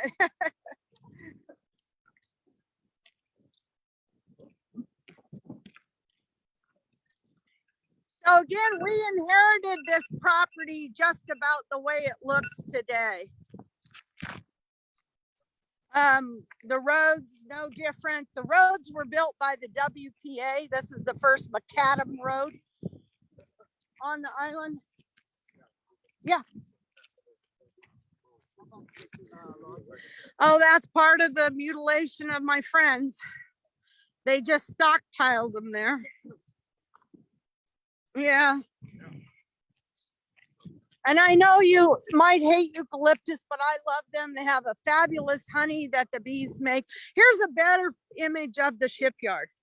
So the master developer owns virtually all of the property that you can see there, fee title. And that white thing that looks like the Nebraska state capitol is actually a wrap on a vessel that's being probably would impact us with lead. So it's the penis of the plains. Ah, okay. Is it? That's so funny. The penis of the plains, not the planes in the sky. I get it. So in the springtime, you might see, this is all rye, native rye grass, and you see it all that white. And then if you're lucky, if they haven't killed them, bludgeoned them to death, there would be Johnny jump ups, the violas, the native violas, and along here, poppies, California poppies. And we did have, you might recall, 2 years ago, the reason we were first closed out for a couple of days is there was a 3-day fire.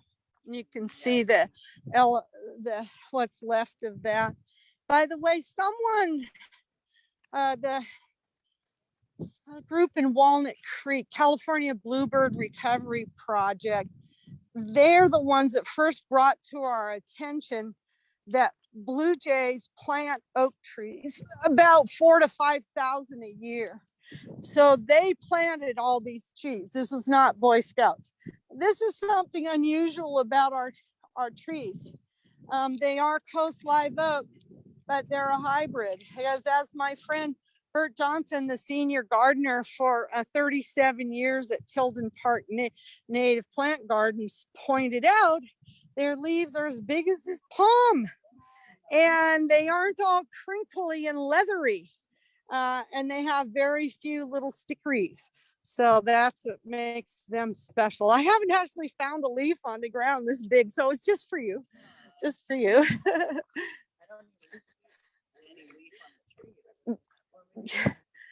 Yeah, maybe. Yeah, like, or that one there. I don't know. Maybe it just came from it's an angel's wing. I didn't think about that. Of course, you sneaky little. They are mad. They are crazy. The bears. Jim Big Bear King. Oh, he's a beautiful guy. You know what? There's a little white dog off of its leash, and Nitro's gonna be interested in it. And maybe not in a good way. It's coming up behind us. I think they're off leash. So just sort of go over that way on the grass. It's a prophylactic protection of those little guys. The city, after the fire, planted 40 trees, didn't water them. They were theoretically native, but none of them from our land. So they all died. I think that, isn't this Pearly Everlasting, Lisa? Anybody? Maybe not. This is an everlasting family. Oh, it is? Okay, you're gonna go do one of those. When they get closer to us, yeah, just a little bit. This is a rabbit tobacco. Rabbit tobacco? And what? Oh, cool. I don't know which one it is. There's so many different ones around.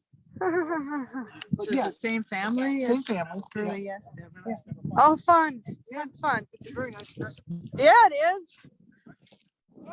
Well, that was a gift again from Big Bear, the angel wings here.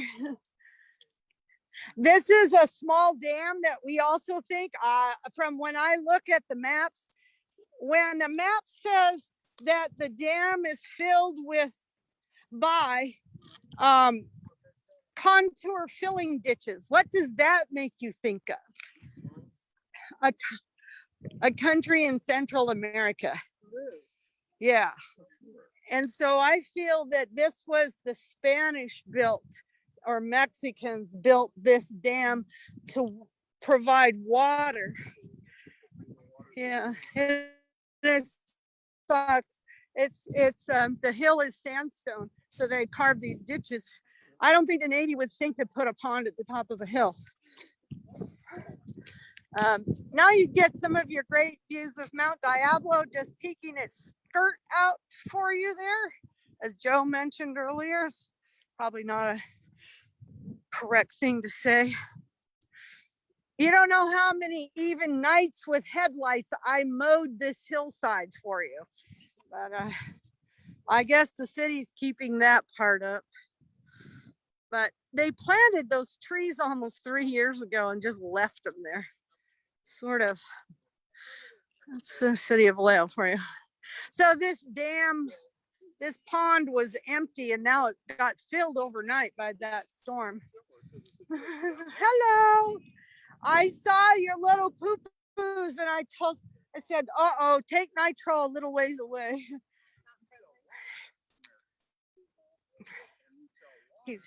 He's away from you. And he's on leash. Yeah, thank you. Because he'll go over there, you know, and just rah, rah, rah, rah. Okay. Wouldn't that be wonderful? Wouldn't that be wonderful? Hi, you two. Look at those golden eyes. Look at those gold. And you got the blue-brown thing going.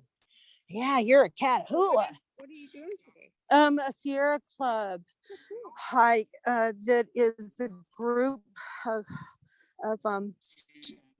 students trying to become advocates, better Bay advocates of the Bay, and it's a three chapter project of the Sea Level Rise Education Committee. Yeah. Okay, Myrna. 249. Yeah, you got it, honey.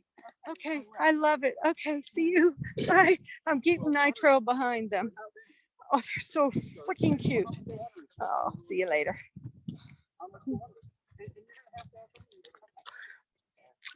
This little building back here was my inspiration for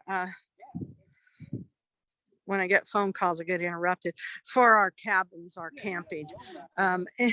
Because I was gonna put a porta potty in it and then to disguise it, and then I walked out the door and went, wait a minute, this is the view. What am I putting a bathroom in that building for?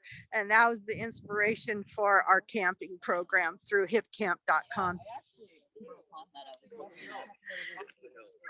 It's called the Spirit Ship. Oh, Nitro, you are dragging now. And oh, so it's just a little, it says in it's an ammunition storage magazine, and it has all the lightning, you know, strike stuff and all of that. But and there's actually a light pole right through there. The city was so mean, they put those signs everywhere that say no smoking, no parking, right in front of our bench. Like, the bench is actually moved from where it was.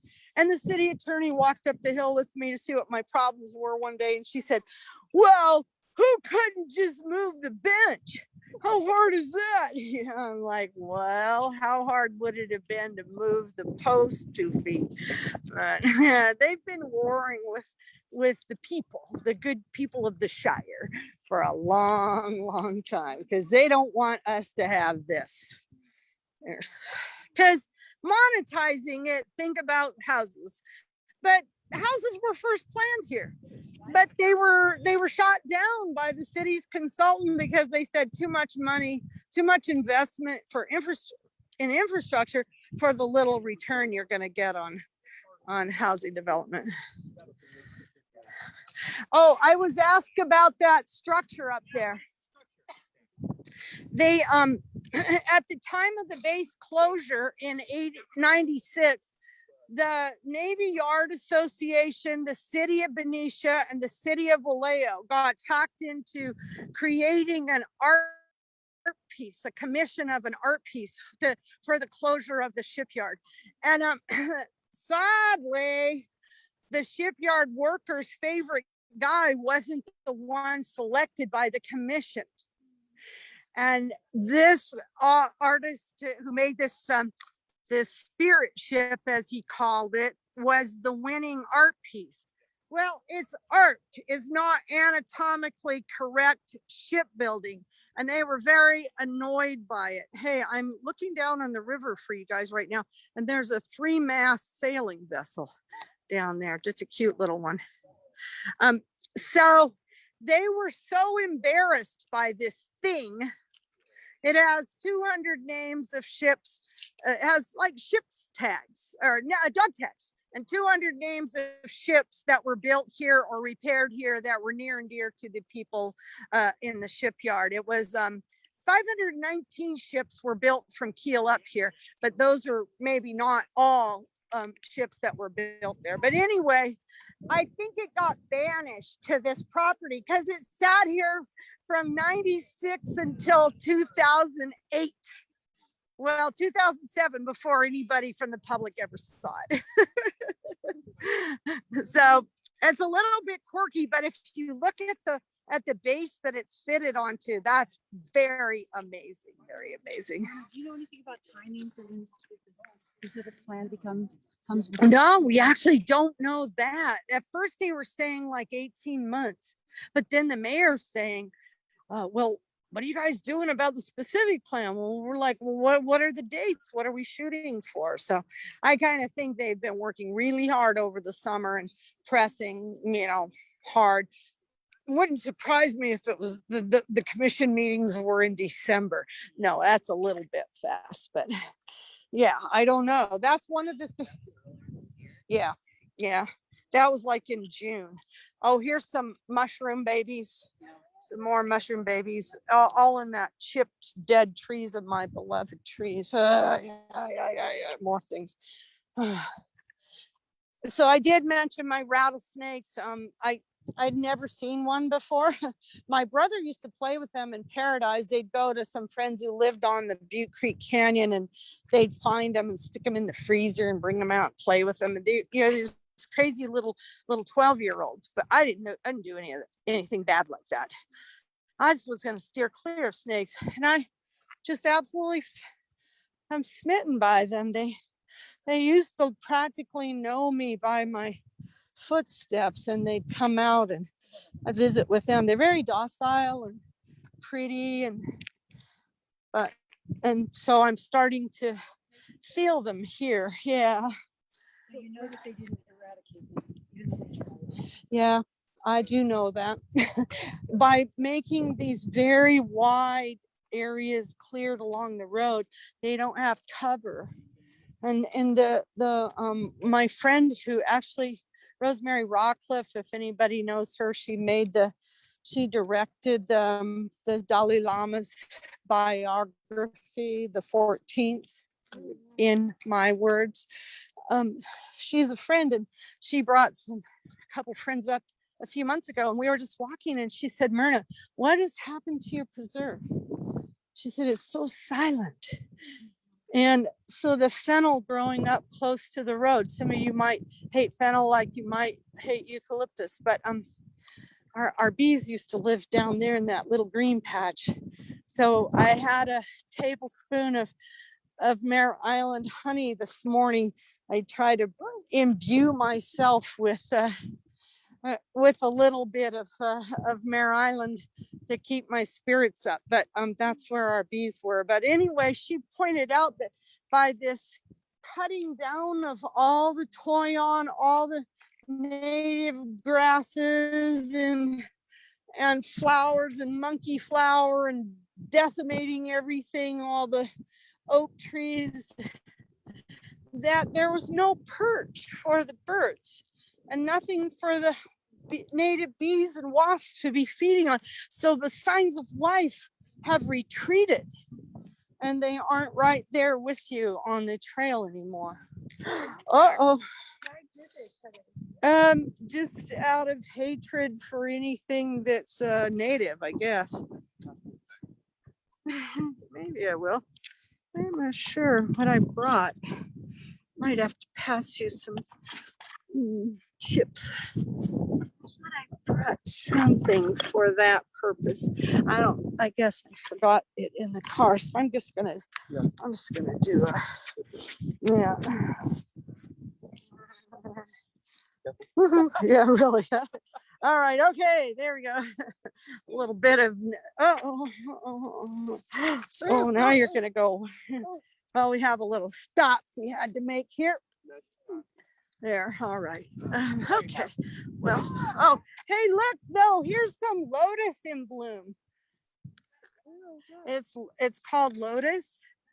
It's just got a little bloom on it. Yeah, yes. Yeah.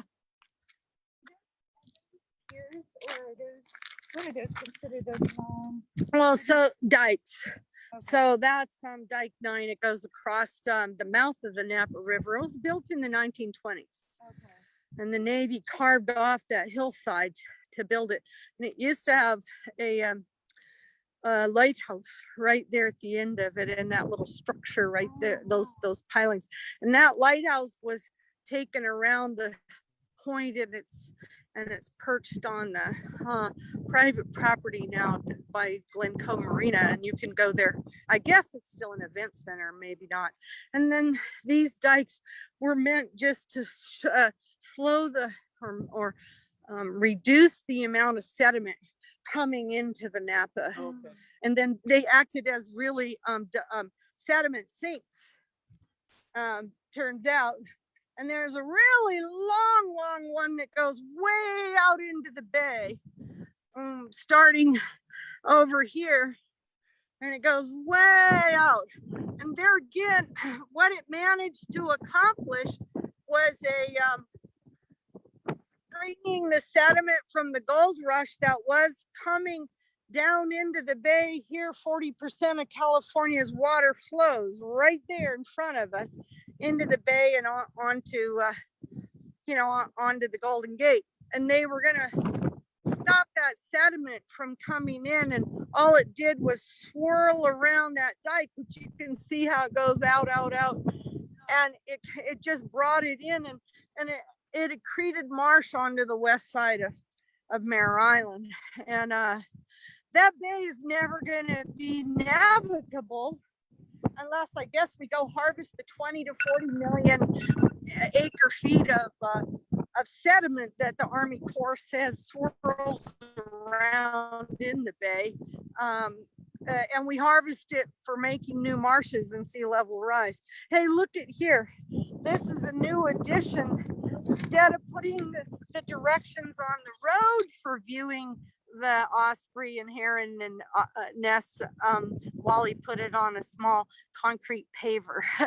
I knew something was suspiciously changed, but that's a good move, Wally. Is that what? Chevron? No, Chevron would be further west, and but that's ConocoPhillips, or I guess Phillips 66 might be the name at the moment. Hey, there's some coast sage that was spared, and the whole face of this bluff was all carved away, and you can now see the coast sage because Mother Nature wants her clothes. You can see it encircling us, and then the oak forest, and when you know where the lighthouse was because of that grove of eucalyptus trees. And this is the what is it, the time, the distance of connectivity between people. The Lighthouse Keeper was named Kate McDougall. For 35 years, she kept the light after her husband Charles died. He was the keeper of lighthouses in the North Pacific coast of California, and he drowned paying the paymaster at Christmas time, or the lightkeeper, in Mendocino, Cape Mendocino. And so she got this poorly paying job with her 4 kids of keeping this light, which must have been a very painful thing to do when you think about it. You lose your husband when you've got 4 kids, and he's the superintendent of light keeping, and then you keep the light, which could be kind of cool too when you think about it. But she's buried in the cemetery, and he is, and some I think 1 or 2 of their kids. But my point is that Len Corbally and his wife Joanne were in the Navy. They live in Benicia. He is the great grandnephew of Kate McDougall, and he and Joanne's daughter Sue works for the Coastal Conservancy in the Bay Fund. Yeah. Okay. All right. Hey, thank you. I'll see you. Bye. Thank you so much, Mike. Okay.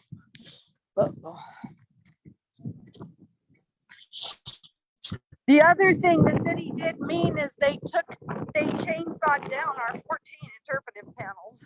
There's the hole to it. What on earth?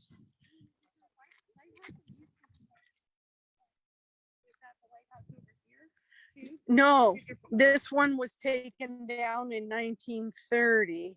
Oh, so there was one over And here. this one looked exactly like the same architect as East Brother Lighthouse. And then that one was built to replace it. Oh. And then that one was later. We didn't need lighthouses because see those out on that pier, that's vessel traffic.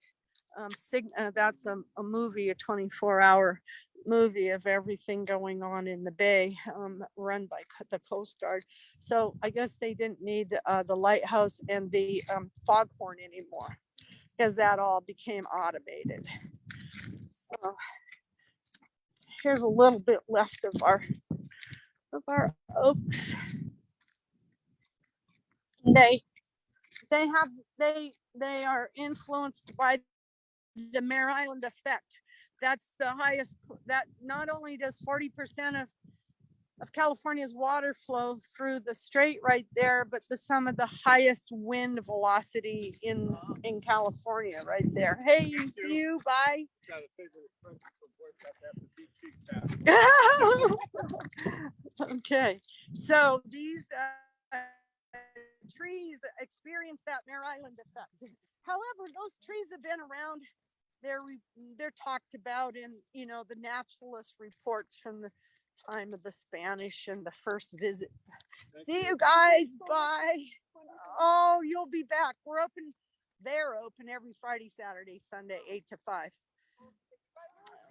And I was always open until an hour after sunset because you get up here, you watch the sunset, you watch the moon rise over the mill. Yeah.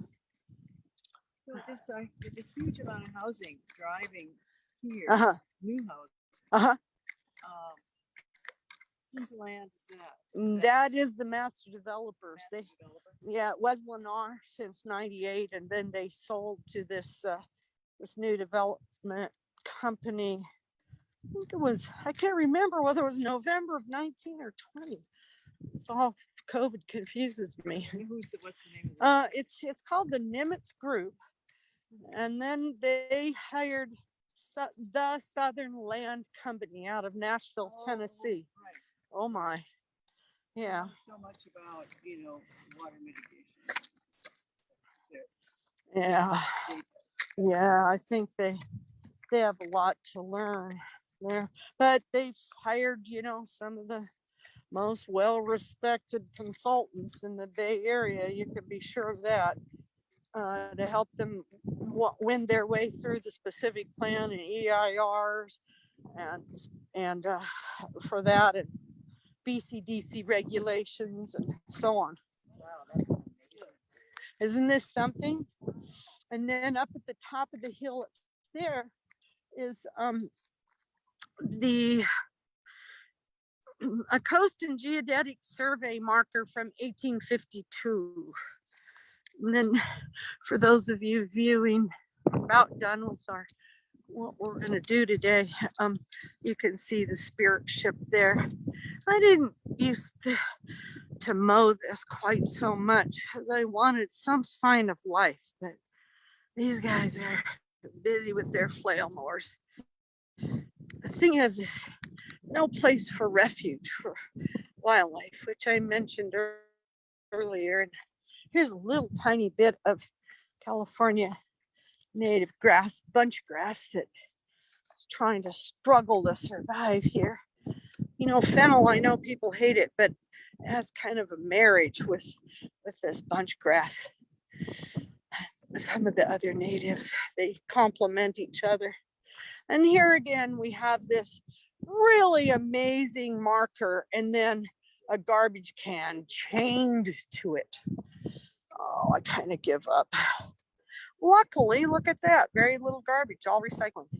But this marker, for those of you watching, I'm gonna hop over to it and get real down close. It's from 1852, from the 2-year Coast and Geodetic Survey that was done for the California navigable waterways.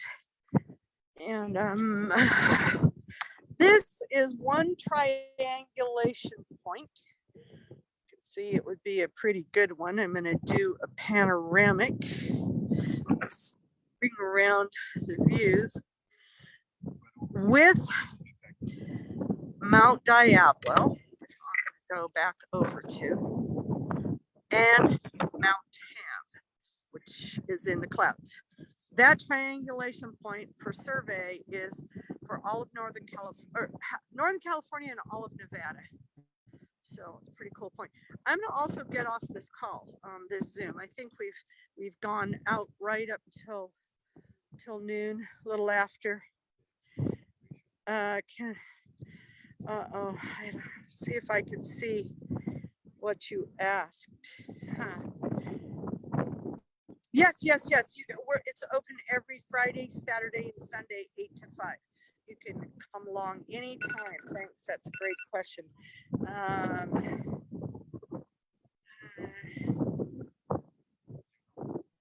The URL, mareislandpreserve.com. mareislandpreserve.com. And thank you. You know what? I don't think we could do any better than wrapping up with this view of a stormy day looking out over the San Pablo Bay. You're looking at the San Pablo Bay National Wildlife Refuge on the northern portion of the island as it sweeps, of the bay as it sweeps towards us. And then of course, the refuge continues in the San Pablo Bay lands, the diked and drained islands of and sloughs of the San Pablo Bay to the north, which we can just see shrouded in clouds today. Get a good feel for the former golf course. It's all greened up. They had goats grazing it all summer long, all spring. And then you can see below us the Western Magazine. Those are the 21 buildings I pointed out in the presentation that are the same as our visitor center, built from 1927 to 1939, and they stored munitions. They're literally perched on what was the former open bay, and you can see how much the bay has accreted over the decades. But you can see all the water in that marsh as well behind them, which shows you that with sea level rise, we're going to get incursion of the bay into that tidal marsh area, which is a high concentration of salt marsh harvest mice and ridgeway rail, which are the 2 federally listed endangered species that Mare Island is known for. Okay, my friends online, really enjoyed having you with us today. This happens to be another structure on one of our little hillocks. That's at the high point, 284 feet elevation, and that is a Coast Guard tower. You're welcome. Coast Guard tower that is called Rescue 21st Century, part of a network where you don't have to know where you're located for the Coast Guard to rescue you. They can find you within 1,000 feet using that repeater and others. So again, thank you. There's some folks who stuck with us to the top. Some had to get running and some are out exploring more. So Friday, Saturday, Sunday, 8 to 5, no holidays, no evenings, no sunset from this hilltop for the last 2 years, which is wrong, wrong, wrong. And so get on busy signing and sharing our petition, mareislandpreserve.com.